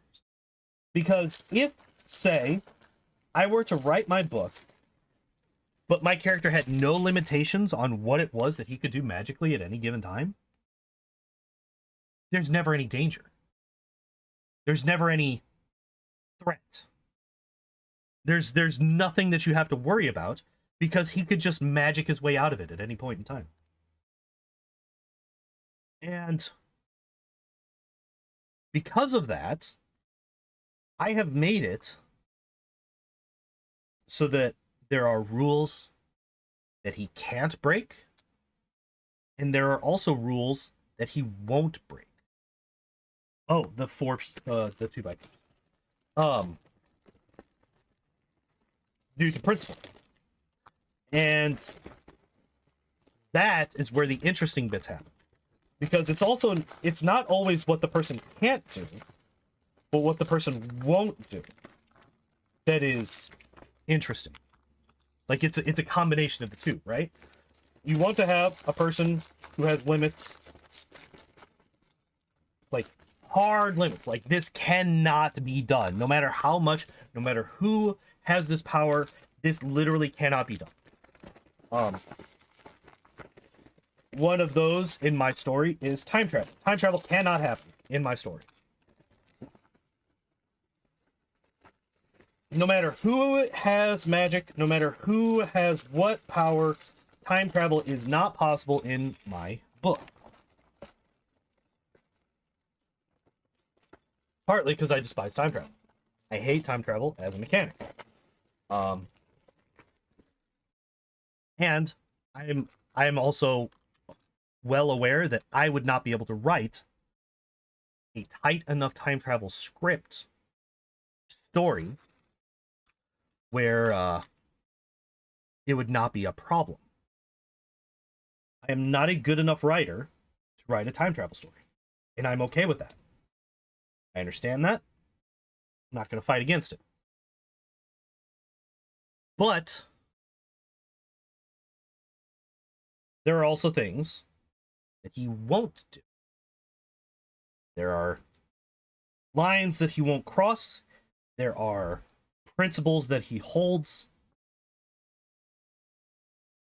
And that is another thing that you can play with. Now, I'm talking about this because in The Force Awakens, if I were to take the same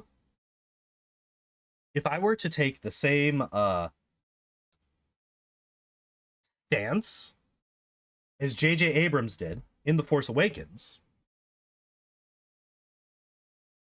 I could do literally whatever I wanted to with my protagonist. He's a genie. He has you know, what is it that the genie says in Aladdin? Fantastic cosmic power or something like that. He is an incredibly powerful being. But, and I could literally, oh no, this is a problem. Gone. This is a problem. Gone. You annoy me. Gone. Right? I could do that. He's a genie. He has the power. He could do that. Eventually. Maybe. The fun part is figuring out why he doesn't. Why doesn't he just poof away everybody that annoys him? Why doesn't he just fix everything in an instant? And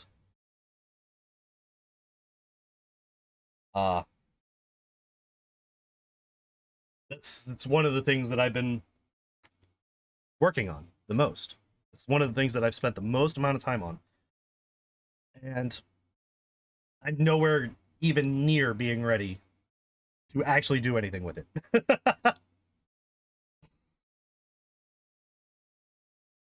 But I come back to this. Starkiller Base shoots a laser that is both slow enough to be seen by the naked eye, also fast enough to be traveling across the galaxy within seconds, and can accurately hit 5 separate planets out of the billions that are in a galaxy. That's impressive. That's more than impressive. That is insane. That is absolute insanity. Imagine just being able, like, that'd be like me pointing a gun, shooting it, and being able to hit somebody in fucking LA from St. Louis. With my eyes closed, basically. Like, that's fucking crazy. How the fuck? Whatever. It's fine. It's fine. It's fine. It's fine. It's not a science lesson, as J.J. Abrams says. It's really funny listening to some of the fucking director's commentaries sometimes. Because, my god, do they say some dumb shit. But anyway, yeah, Starkiller Laser, fucking stupid. I hate it. It makes no sense when you think about it whatsoever. And they literally just gave up when they tried to explain it. Just gave up.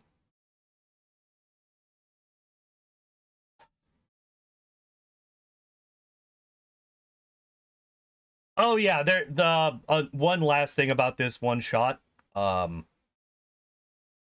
The Republic planets, like the entirety of the Republic, the Galactic Republic government is on 5 planets. And they're all viewable, again, viewable by the naked eye from the planet that Han, Rey, and Finn are on. The planet where Maz Kanata's cantina is. So if they're this close to the Republic planets, why didn't they go there? By the way, I don't think I mentioned this. The reason they came to Maz's cantina is to get a clean ship. They don't, by the way. They don't do that. They leave with the Millennium Falcon because of fucking course they do.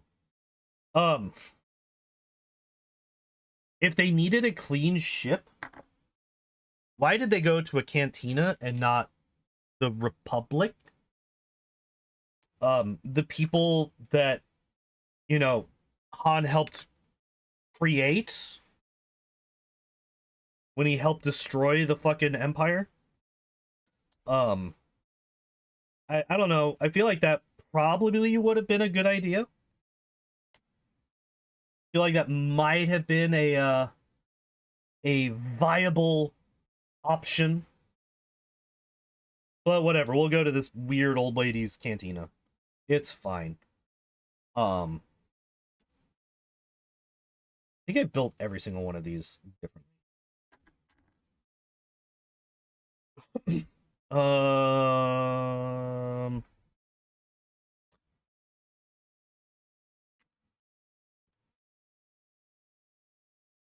I'm gonna keep that pattern going. But anyway, um, so it's at this point that the first order is fully, yeah. So Finn's already fought the stormtrooper, got his ass kicked, and then got saved by Han. Oh yeah. So Rey is currently running through the woods, right? By the way, Han gave her a pistol. Um,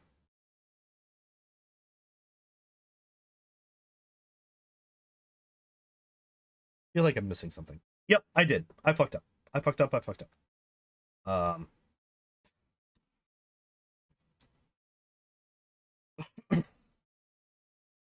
my bad.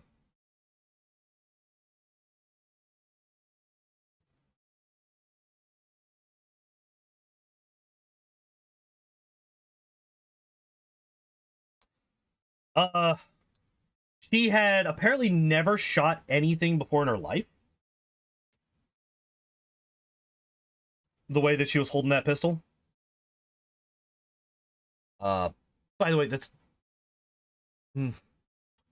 yeah, that's not how you hold a pistol. Not how you do it. Um,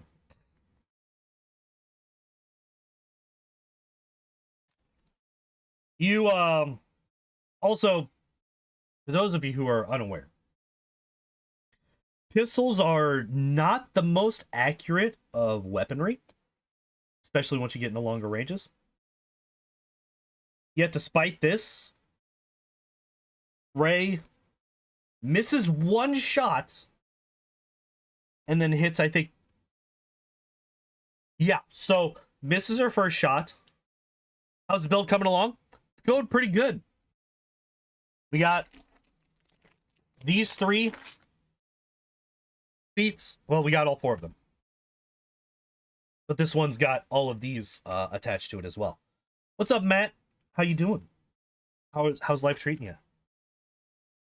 But yeah, we've actually gone through an entire set so far. We started the new box today, which was sets 5, 6, and 7. We've already gone all the way through set 5. This is set 6 that we're working on right now. So yeah, things are going pretty good. And yeah, again, it's just also really fun to sit here and bitch and moan about The Force Awakens because I hate that movie. Um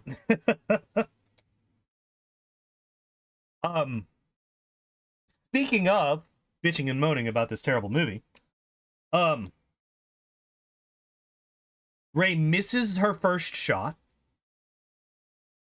and then nails shots 2, 3, and 4 on a pistol that does not have sights, on a pistol that moments before she was swinging around like she had never held a gun in her fucking life. This woman should not be hitting these people like this. It takes some practice to get good at firearms. You know, as is the same with literally everything ever. It takes a bit of practice before you can be an expert at something.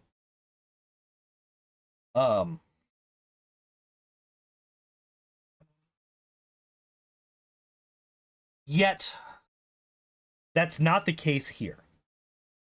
And that is one of the biggest complaints that most people have about Rey, is that she never needs to practice anything. Took one shot before hit. Yeah, she missed her first shot at a stormtrooper and bullseyed every other one that she took. Nonsense.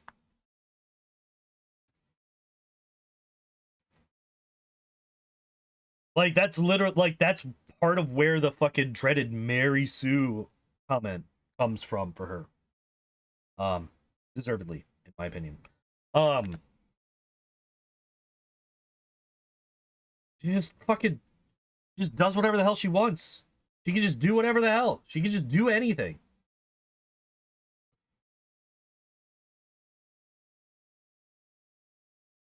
She's a little isekai protagonist.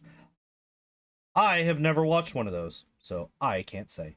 Hey, we got done with all of the fucking the side things, so we get to pop all these on and move on to the next section. Let's go.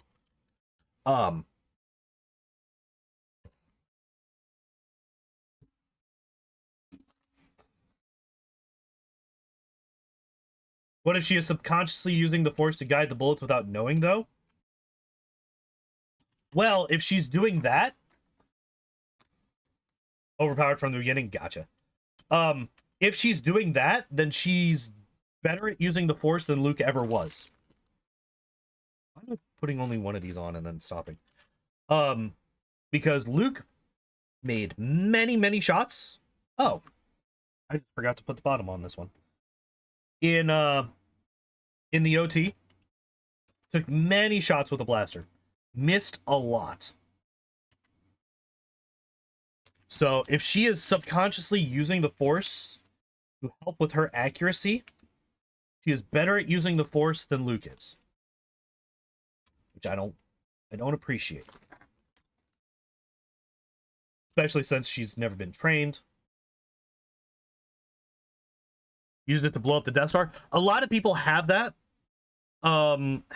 read, and I can definitely see that, like, there's definitely merit there, right? But he also has, you know, guidance via fucking Obi-Wan. Like, he's not just flailing in the dark. Whereas Rey has never been shown anything about the Force. She learned about the Force 20 minutes ago.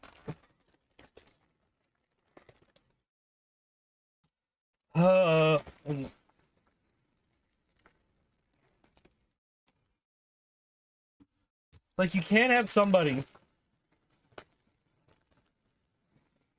who doesn't even know about the Force 20 minutes ago be better at using the Force than somebody who has actually been guided through, at least, like, even in A New Hope, he's at least had somebody show him the basic principles of using the Force, right? Obi-Wan told him the basics, taught him the basics. He let him know how to do these things. Rey does not have that. He doesn't have anybody to teach her that.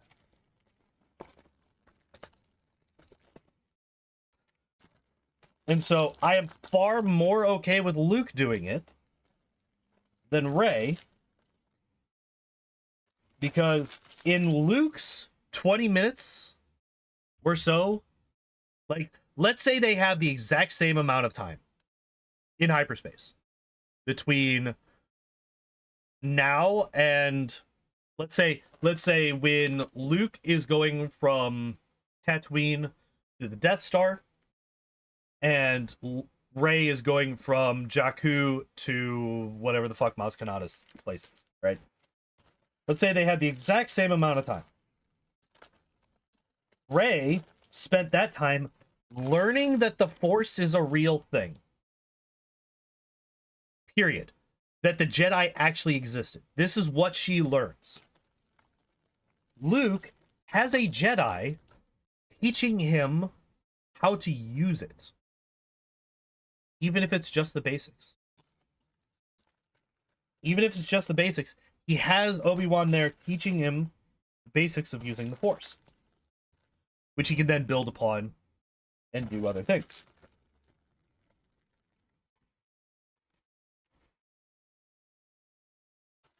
I believe Rey is supposed to be 19 or 20, which is about the same age as Luke. Luke was also like 19 or 20, I believe.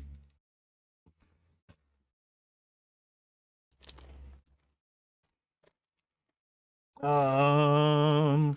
I found you. These are the ones that I was looking for. Yeah, they are supposed to be about the same. Because you got to figure it's.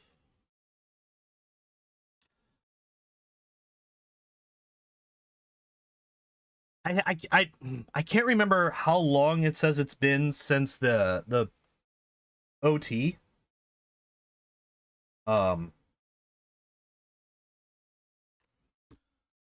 It can't be more than 20 years, right? Because Ray is 19 or 20.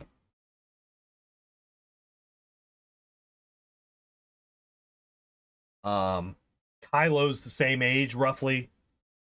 Like, yeah.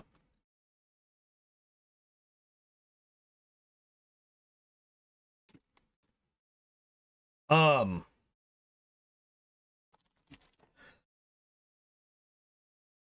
Fucking Luke spent half of that just he was younger, able to learn better. So the too old thing was because of attachments. It wasn't because it was easier to teach them. It was basically because they didn't want the person to have any attachment whatsoever to anybody outside of the Jedi Order. Yeah, it was not a learning thing, it was an attachment thing.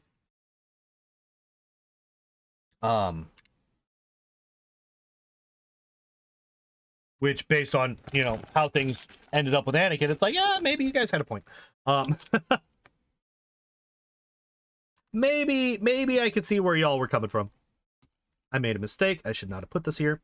This does not go here. Oopsie daisies.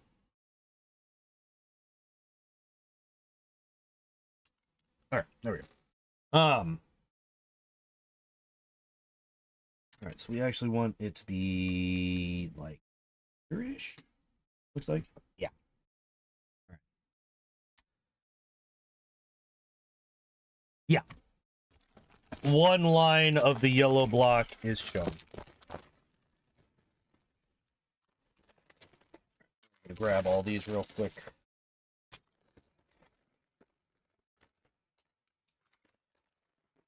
Fuck. I kind of forgot what I was talking about. Oh, if we're gonna go way back to the original point, Ray shooting. Yeah, she hits those first. She has an 80% success rate in shooting and hitting her target the instant she picks up a gun, which is just fucking bonkers. It's crazy. I wish I was that good. I have like an amount of experience with shooting things. And like after I can hit a stationary target pretty consistently. Especially once I have like the distance down and stuff like that. But hitting moving living targets like that quickly, that easily, with that amount of accuracy, with that little experience, no. No fucking way. You will never be able to convince me that that's something that happens. No shot. Come on. Get on there. There we go. Let's see. Moving forward from that, we go back to the Finn fight, which I already went over. I just kind of did it out of order. Oh yeah, Poe's alive. By the way, spoilers, Poe's alive. He survived. I would like to point out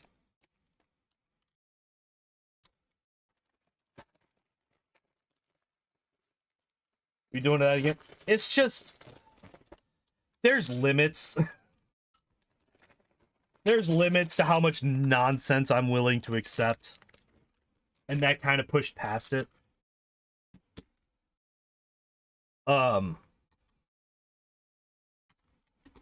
Plus, like, the whole point of me rewatching it was to try and find all of these pieces of things not making sense. Things just being the way that they are because they needed to be for the plot. So, regardless of whether or not I personally would think that it's okay, which I don't, I would still note it for this because I do still think that it is a problem. Because, like, I wouldn't even mind if she learned quickly. But this is literally shots 1, 2, 3, and 4 that we've ever seen her take.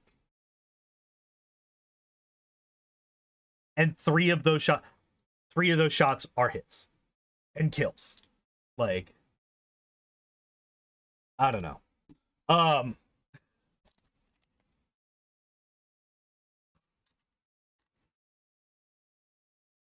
Oh yeah, here's a thing.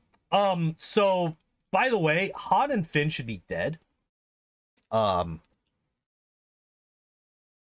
Because of how we've seen the First Order treat their prisoners in the first scene, as opposed to now, where they've captured a traitor and Han Solo, you know, one of the most wanted people probably for the First Order. They just executed without mercy all of the innocent fucking civil, well, not innocent, they did shoot at them. But basically the innocent civilians of the village. Yeah, killed them, no problem. Hi, are you okay there, kitten? But they don't execute Han and Finn basically on sight. That's another tough sell, but we'll give it to them for that. But Han and Finn are also dead because the X-Wing pilot, not Poe, because Poe's busy going around shooting literally everything else. The X-Wing pilot, one of the X-Wing pilots that comes to fight the First Order here, shoots the trooper to the left and to the right of Han and Finn without hitting them. Now, that is another example of some insane accuracy. You are on a moving spaceship shooting individual people, and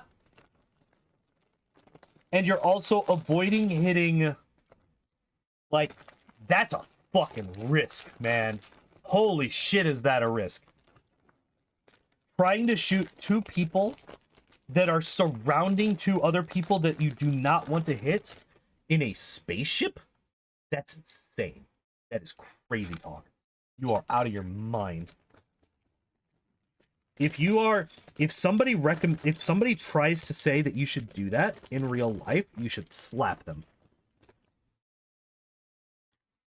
But it's not Poe. It's not Poe that does that. Poe's in the background shooting other people. It's another pilot that does this.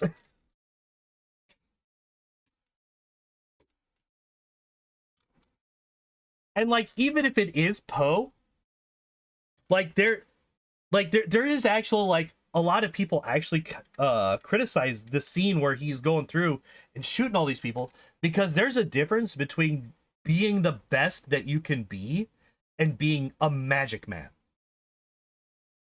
And they kind of show Poe being a magic man in this scene. I'm not going to go into that too much because I don't really know that much about it. I don't know enough about, you know, fucking air combat to really pick apart that bit. But I feel like it's, you know, a reasonable assumption that trying to shoot the two troopers that are inches away, like, these guys are well within arm's reach, let's say, of Han and Finn, and they get fucking blasted, and Han and Finn are fine.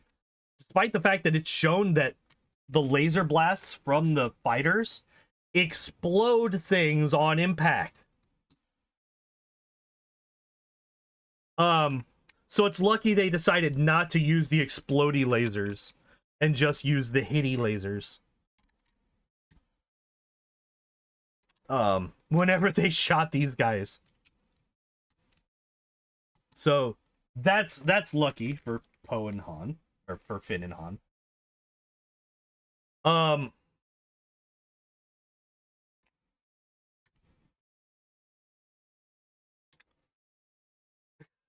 The explodey lasers. Yeah. Instead of the concussive lasers that just hit things and hit them over, they instead were using the explodey lasers because it shows them blowing up the wall in front of a bunch of stormtroopers like literally seconds before this happens. Like they shoot a wall and it explodes. They shoot these guys and they just get flung backwards.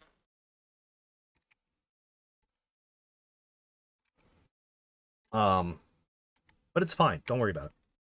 Everything's fine. These like actually look like fucking AT-AT feet now.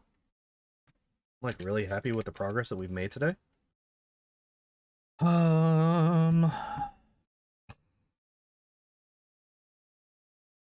What is this for? Interesting. Okay.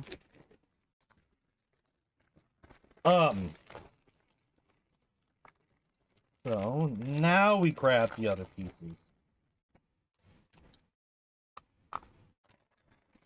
And I think we finally start pulling, oh wait, nope. Not quite.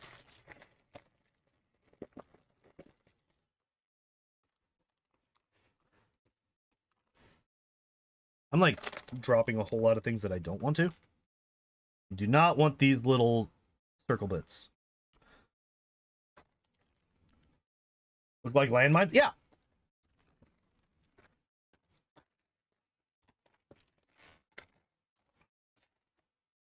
I'm just gonna drop those in there. Yeah, like they explode everywhere else except for here, as far as I can tell. It has now been 2 weeks since I watched that movie. I don't want to watch it again. I don't want to. You can't make me. Oh, and then we need some of the 2, 4, 6, 8, and 2, 4, 6. Okay.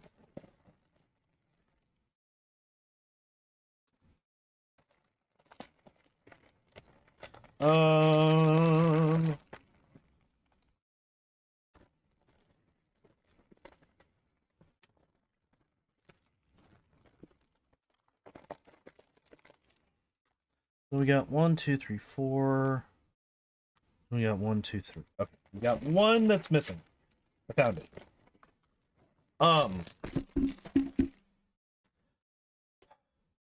Oh yeah, and then we swap back to Rey.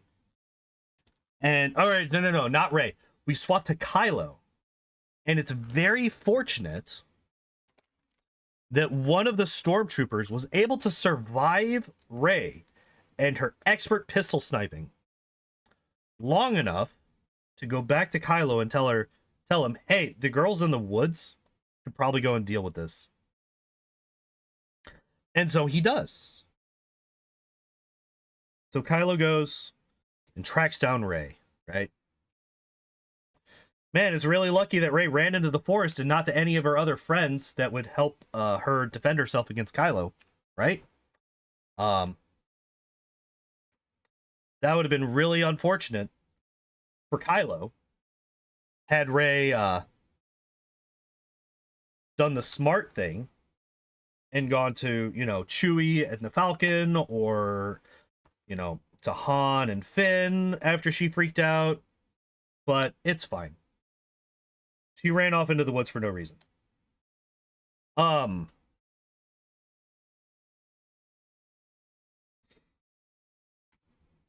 So yeah, oh yeah, so then we have the scene where Kylo takes Rey. That part I'm pretty all right with. He should be able to easily overpower Rey. Foreshadowing. He should be able to easily overpower Rey based on their training history compared to one another, compared to you know, his mastery of the Force that has been shown multiple times so far throughout the movie. Yet her having only learned about the Force 20 minutes ago.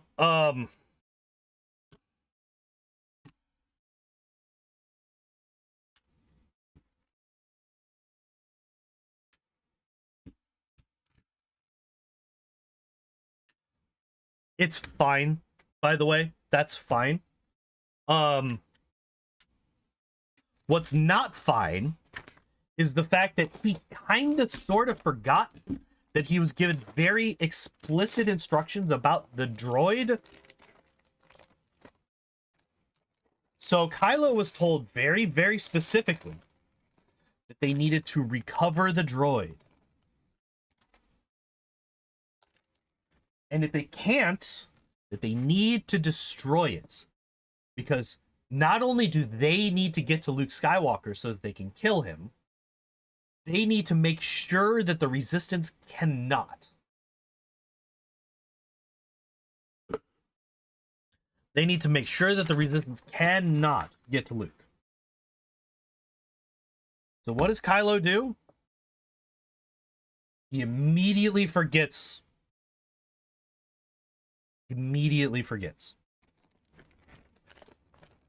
And walks away with Rey. Now, this is also very interesting because what does he expect to be able to do with Rey here? Like, let's think about this very, very carefully. What is he going to do with Rey here? He sees in her mind that she has seen the map. Okay. Cool.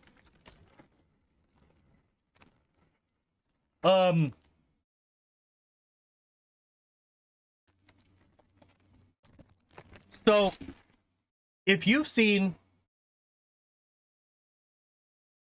Pull up your GPS real quick.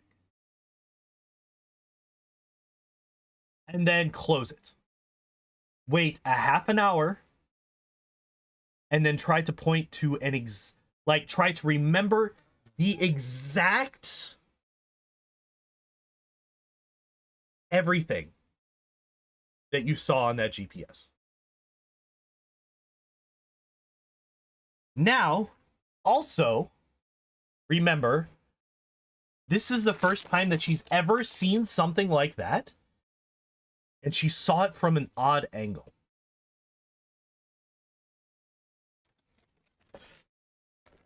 So I would like to ask again, what does Kylo expect to get from her mind after realizing that she has seen the map? I don't know about y'all, but if somebody were to try to look into my mind to find out any visual memory whatsoever, they're fucked. They are hyper fucked. My visual memory is so bad that I think it's like a legitimate condition. Like if I went to go and get like checked, I feel like I would have some kind of, I think it's called aphasia. Where you can't fully like picture things in your mind. What if Rey was like that? And he goes in, like say he succeeds at the Force torture thing. And he comes back and, well, shit. Yeah, she saw it, but she can't remember a damn thing about it. That's really unfortunate, Kylo. Maybe you should have picked up the droid. Now, let's go one step further. Let's say that she has eidetic memory. Let's say she has absolutely perfect memory. And her memory is gorgeously clear. Ah, perfect. How are you going to get what's in her brain onto your ship?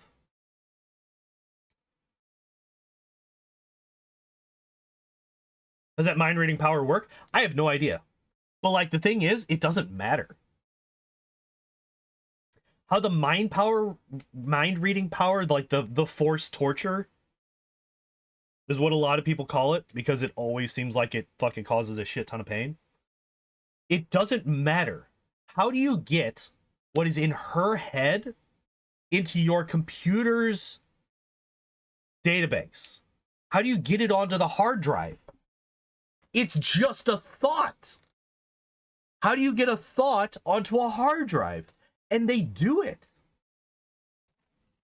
It doesn't, like, that's not how thoughts work. You can't just download it. If you could, you wouldn't need the force torture mind read thing. It's so dumb. Like, that whole scene makes no sense, because what's the end goal? The whole point of the droid was because you could fucking upload the droid's data to your computers, and therefore you would have the data. It doesn't matter if Kylo knows what the map looks like. Does he just see coordinates? Because that's not what the map was. Like, and the dumbest thing is that it works. So stupid. It's fine. It's fine. It's fine. It's fine. It's not. Ugh. Like,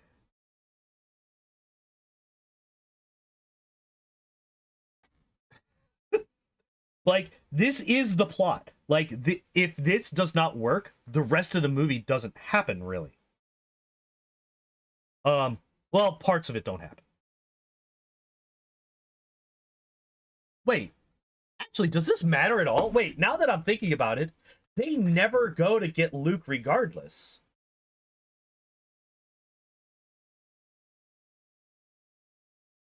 Wait, hold up.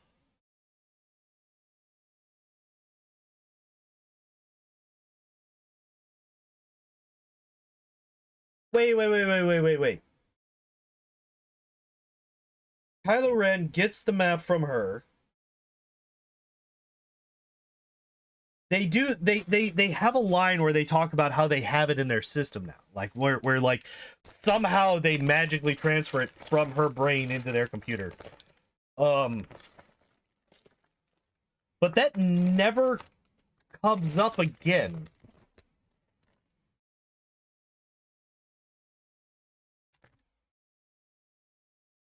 So the whole map plot could just be dropped.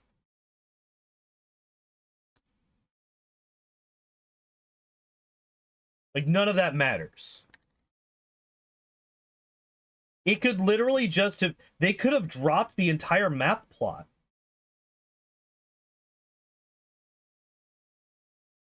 Because literally, the only thing that it does is it gets Rey captured. That's the only thing that it does. Like, and like... Well, anything else that it does, you can have those things happen some other way. You don't need the map at all. The bad guys never try to go get Luke. Despite that being like the whole thing in this movie. They just don't. Why the fuck would they add that? This is like a whole thing that I just realized. Like, this is a whole new layer of issue with this movie that I just now realized. The entire Luke map plotline can be cut and nothing changes.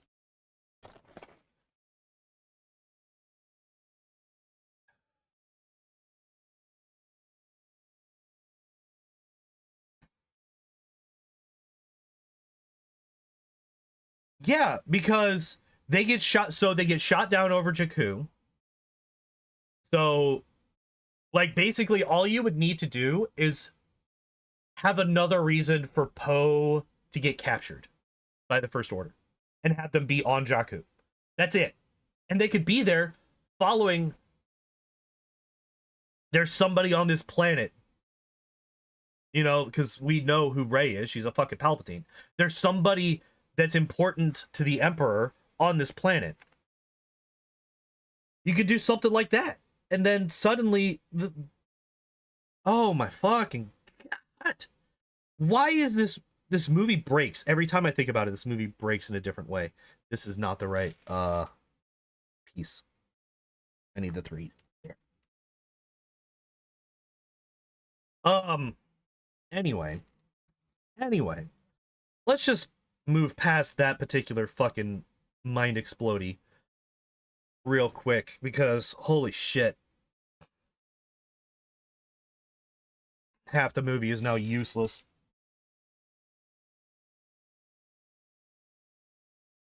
Yeah, literally the last thing was Kylo forgets that he was told to destroy the droid. Yeah. And so the Resistance are able to use BB-8 to find Luke. For all the fucking help that does. Oh yeah, so Finn, despite all the smoke and the chaos of battle, Finn just happens to see Rey get pulled onto Kylo's ship. He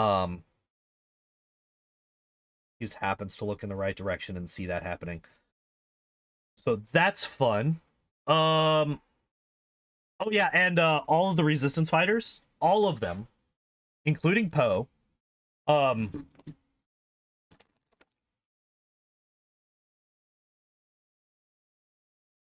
that just that Kylo wanted to.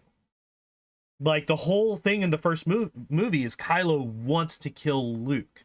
They need to find Luke to kill him so that he can't train more Jedi, because apparently training Jedi is instant.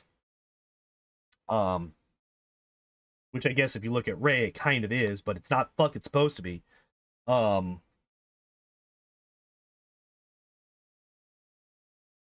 then they just kind of drop it in the second movie. Go more to the dark side.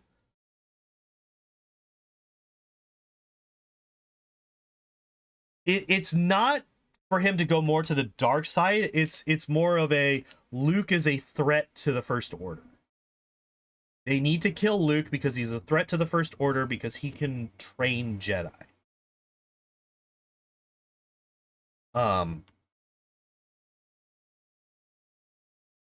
Despite the fact that Kylo, had him at his mercy and kind of forgot that Luke was there whenever he exploded the whole thing, the whole temple and everything, when that happened in TLJ, when they show that.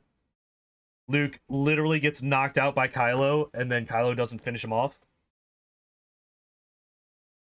Killed everyone that he trained? Yes, they did. So there are currently no trained Jedi, except for Luke. But they're like, no, if Luke comes back, the new Jedi will rise. And it's like, in about 30 years, yes. Yep, in about 30 years, that will happen. Uh-huh. Yep. I feel like you could probably take over the galaxy or 3 in 30 years if all you have to worry about is the Jedi getting in your way. I don't know. I feel like it's not exactly the most pressing matter for you guys. I feel like you should probably focus on other things. Especially considering what we learned in TLJ, where Luke is just a fucking useless piece of shit. By the way, that movie is fucking awful.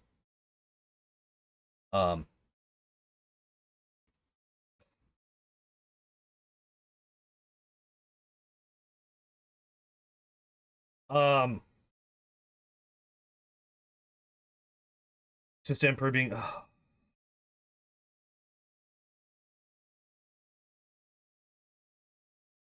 Why did they do that? Why did they bring Palpatine back? So fucking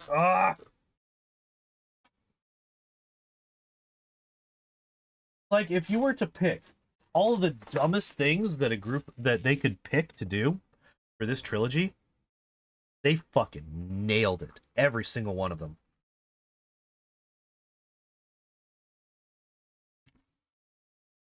oh man, I'm super excited to see what's happening with Han, Luke, and Leia. Well, they never fucking meet each other. Luke never interacts with Han and Leia. Not really. Sends a ghost to talk to Leia. Never interacts with Han. Han has like 3 lines of dialogue with Leia. Luke has like 3 lines of dialogue with Leia.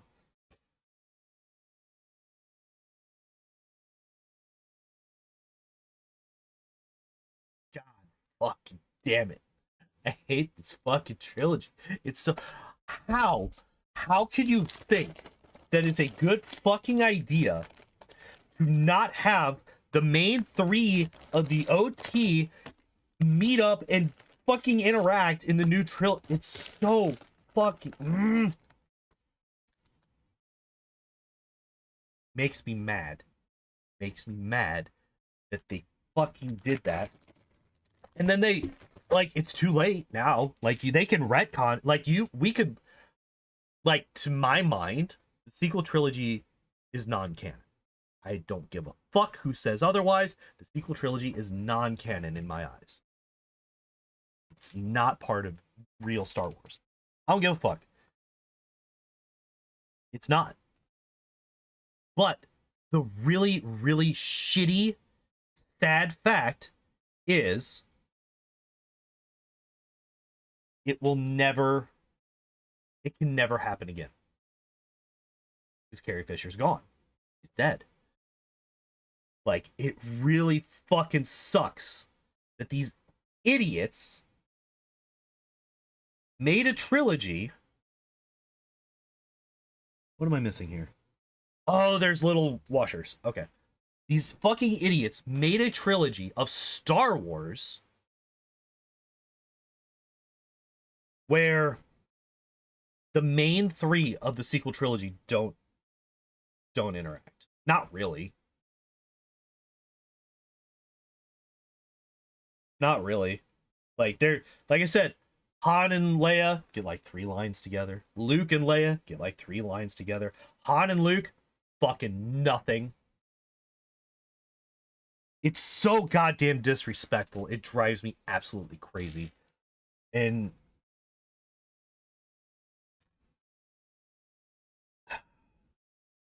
it just no. Stop it. Stand still, fucker. It's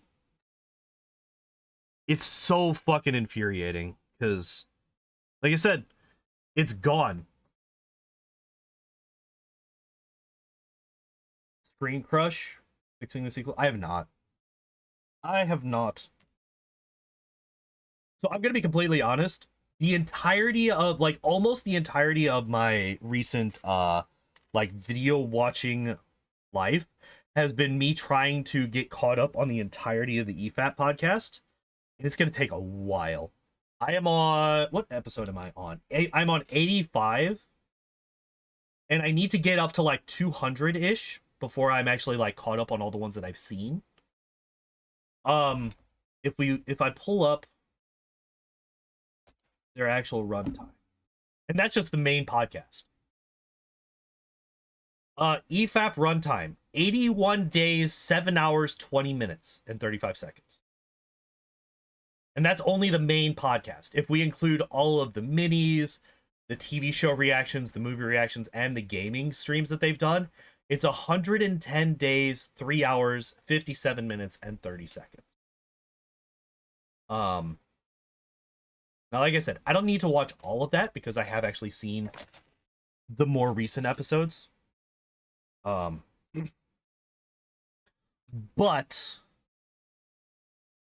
like, that's basically what I've been going through. That's what I've been listening to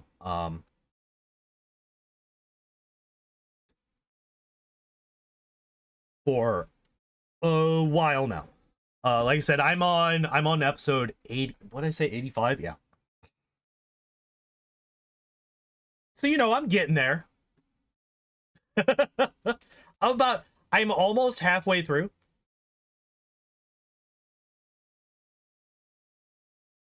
Oh shit. Oh shit. Okay, I need to undo. Stop fucking rolling, you little shit. I need to undo this one. Where are you? There you are.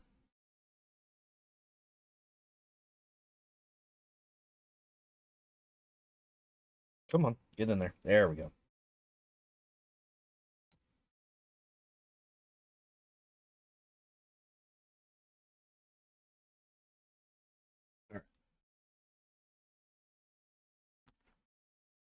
Okay, we need to swip swap. We need to swip swap this around. And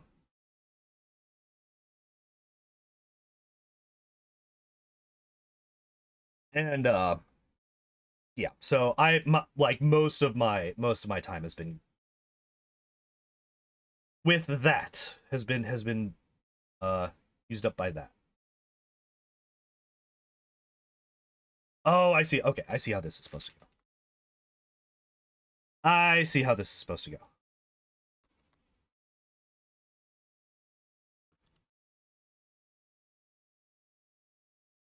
All right. That, then like this, and then like this,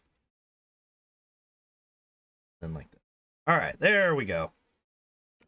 Now they fit together. Look, look, look. They fit together. I mean, look, look, look. They fit together. Yay. We got there. It took a minute, but we got there. What was I?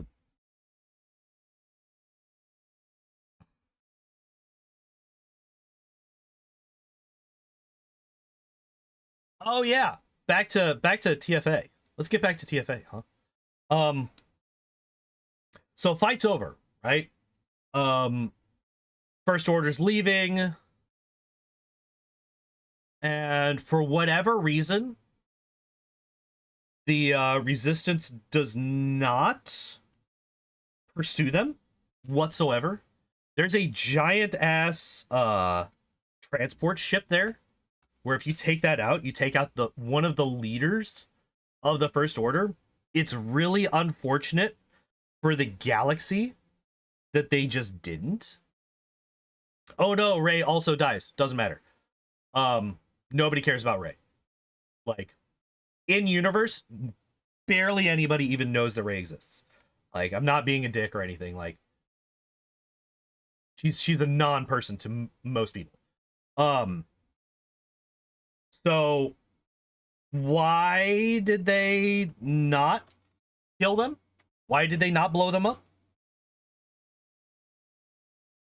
Why did they choose to spare these people that are just, like, literally the worst?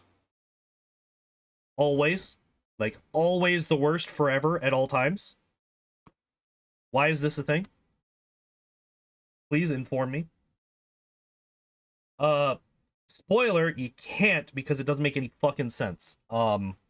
They should have chased down Kylo's ship.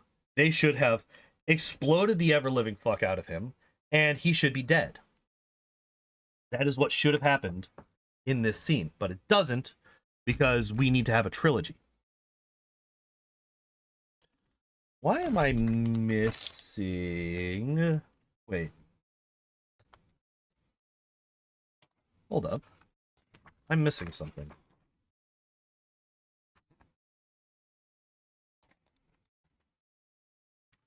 Wait. Am I missing...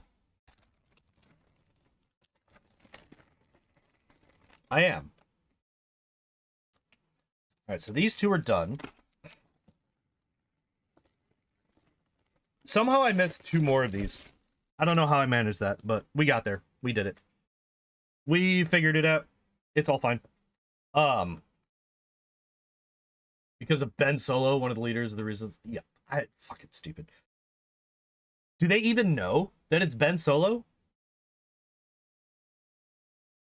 Like, I know that Han and Leia do, but does the rest of the Resistance know?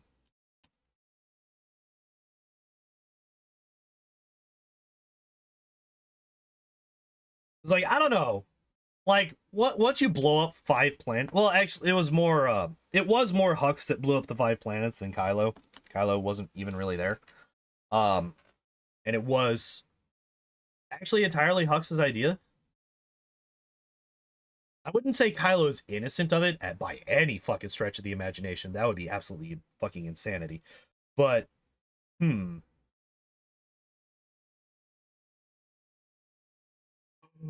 wait. No, I'm a stupid! So, guys, every single one of these is upside down. This and these are supposed to be curving in opposite direction. Look! It's fine. Everything's fine. That's actually not that big of a deal. I just gotta flip this around.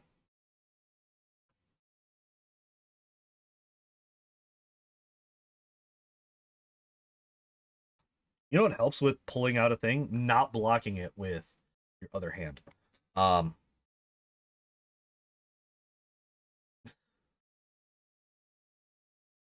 Oops. I'm made a goof. Yeah. Supposed to be like this. All right. I don't know how the fuck I didn't notice that whenever I was doing this and there's a fucking like I was like, how is this supposed to do anything? Like how is this supposed to do literally anything if it's like that?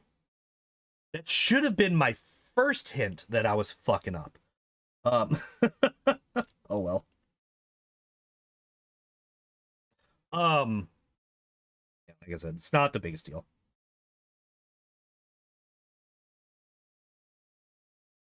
Definitely less of an issue than the majority of what we've been talking about tonight with TFA.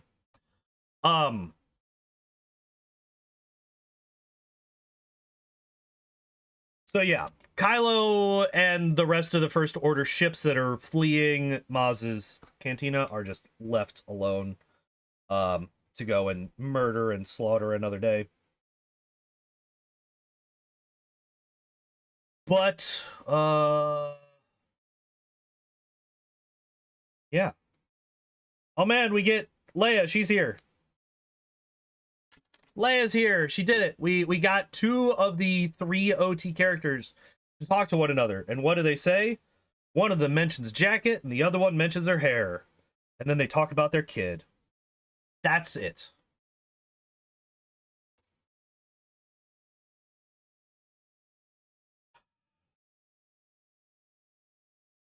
Fucking hate it.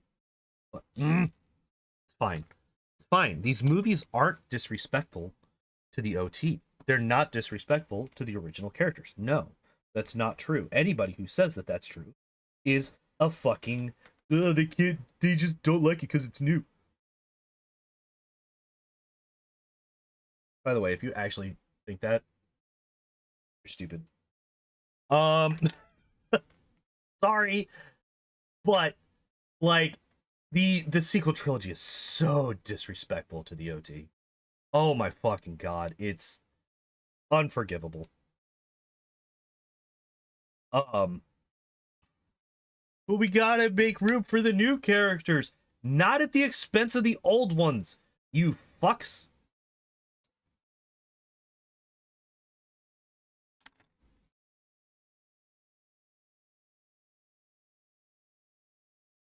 Oh yeah, this couple. Yep, after not seeing each other for years, apparently. After their son is almost murdered to death by his uncle, who was supposed to be keeping an eye on him. Which, question, did Luke ever tell them that he thought about killing their son in his sleep? I would like to know how that particular conversation goes. So, Leia, look, I may have made a mistake. It was a moment of weakness, but I may have ignited a lightsaber and held it over my head as if I were going to cut down your son while he slept. Look, it's not my fault. Like, I had a vision where he may, at some point in the future, try to murder a bunch of people. It's not my fault. To which Leia gets a blaster and shoots him. Like, what is...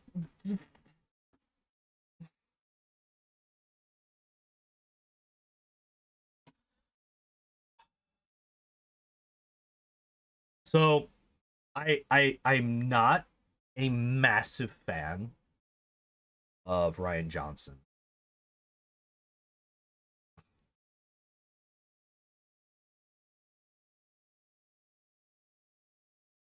No, it says specifically that he goes straight to the badness because, like, he kills all of the other students. He goes and fucking joins up the First Order, like, instantly. Apparently, we get so much detail about that time, that incredibly important and pivotal time and moment in this story. The point where Luke fucking loses his mind and contemplates murdering his nephew in his sleep. We get so much detail about this moment. It's so good and is so well done and well written. I can't believe it. Guys, we didn't even get to 60 this time around. By the way, we started at 37, we ended at 56. We didn't even get all the way. We didn't even get through this entire Maz scene. Like, that we started. It's fine. It's fine. It's fine. These movies are really good, guys.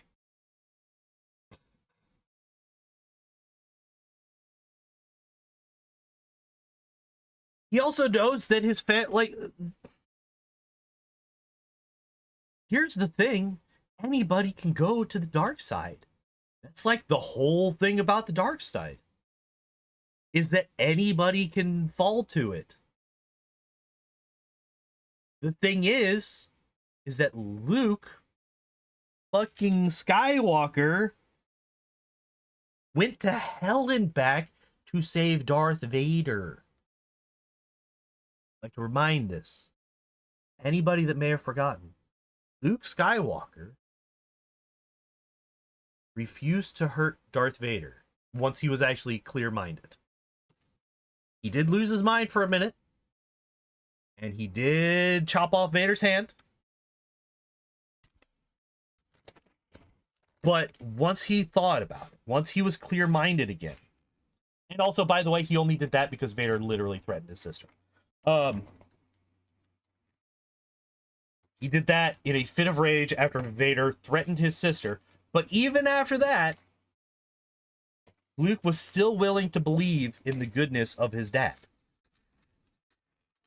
Now, does that sound like the same kind of person that would contemplate murdering his nephew in their sleep after they did nothing wrong? Simply because he had a vision. And I would like to add on even further, even more. This was apparently a vision of the future, which is very clearly stated in Empire Strikes Back. Always emotion the future is. You don't see like a fucking movie scene play out in front of you. You feel the emotions of the people. What if the Emperor sent him that vision? He should still not, like, it doesn't, like, A, fuck the fact that the Emperor's alive. That's bullshit, that's stupid, and I hate it. B, that shouldn't, there's no way that a vision of the future should be enough to cause Luke Skywalker to try and murder his nephew. No way. No way. Not a shot. No chance in hell. No. Considering the fact that at this point, at the point that Luke was willing to still sacrifice to save Vader.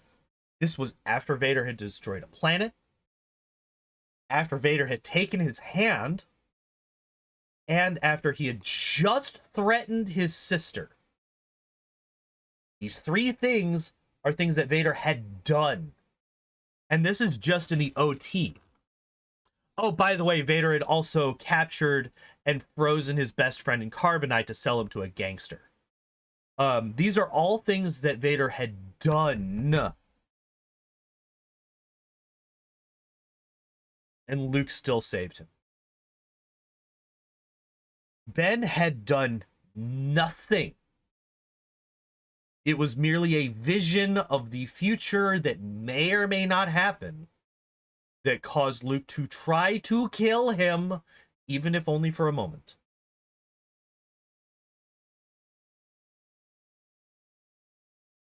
Bullshit. It's absolute fucking trash. But it is also after 9 o'clock, which means we're done. We actually almost got done with 2 of the 3 sets in box 2. We got our 4 feetsies. I'm not entirely sure what this is.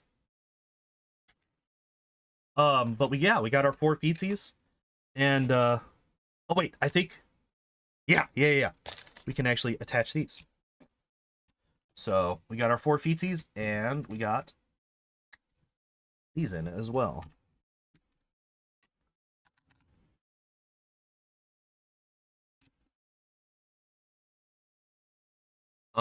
Quite a bit of progress was done.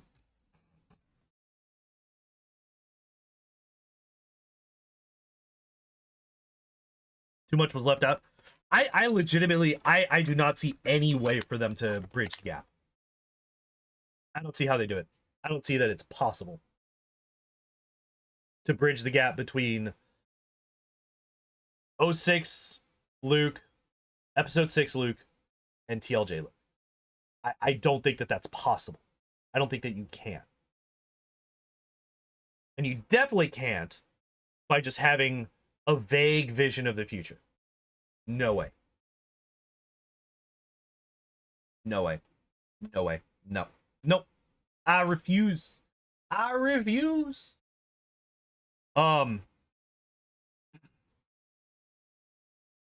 But that's gonna be it for me today, guys. Let's pop this back up. Hi. It's a me. That's gonna be it for me today. I would like to thank everybody for hanging out and watching and having these conversations with me. I really like talking about these movies because they're really bad and the OT is really good. And I definitely think that talking about bad movies and why they are bad is important. Because if you just accept that they can't be anything else, this is all they could be, you kind of lower the bar. Like you make it easier for bad content to be made in the future. And I think it's important to not do that. It is very important to keep that standard high. But yeah, tomorrow we'll be streaming again tomorrow. We'll be trying to finish up the Dratini run. Finally.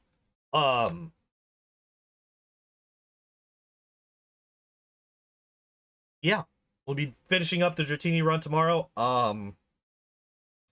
If I remember correctly, all we have left is Rival 6 and the Elite 4.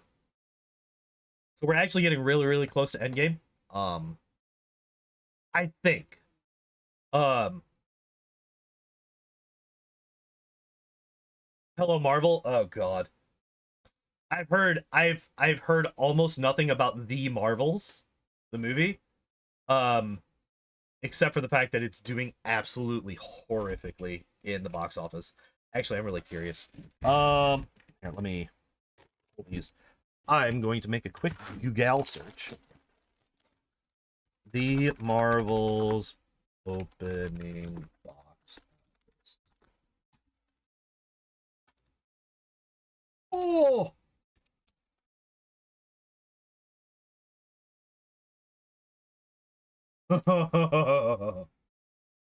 $75 to $80 million box office debut. Oh, man.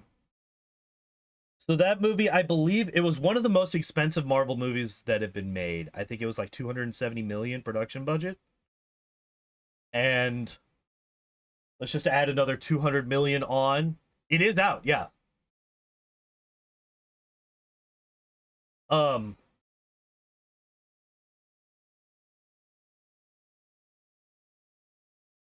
Nope, it is already out.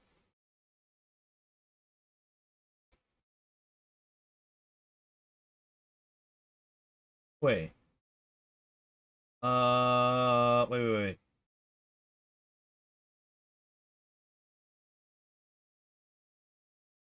Here, let me wait. When is Give me 1 second. Marvel's release. Oh, wait, no, it is. Why is everything saying that it's already... Because a lot of these are talking past tense. Yeah, it's supposed to open November 10th. A lot of them were talking past tense. Pre-sales numbers? Maybe. Although a lot of them were saying tracking. Or tracked. But yeah, a lot of them were saying past tense. Okay, never mind. So yeah, it's out in November. November 10th. Yeah, it's all estimates apparently. All right, I was wrong. That was my mistake. But yeah, I haven't given a shit about Marvel since Multiverse of Madness. I gave Thor Ragnarok a chance, or not Ragnarok. Ragnarok was great. Love and Thunder a chance. It was fucking trash. And Guardians 3 was better, but I didn't really care about it at that point. Yep, and there's no way in hell. There's no shot that it's going to make its money back. There's just not enough. Nobody cares. Nobody gives a damn about this movie. No, like, the fact that I wasn't even sure if it was out or not should show how much people give a shit. Like, nobody knows about this movie. Nobody knows anything. There's no knowledge about this movie. Nobody knows, nobody cares. But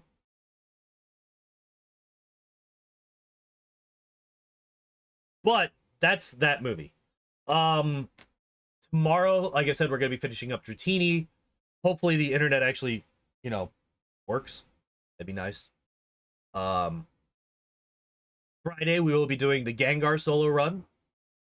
That one should probably be pretty quick, so we'll probably get some Weedle in as well.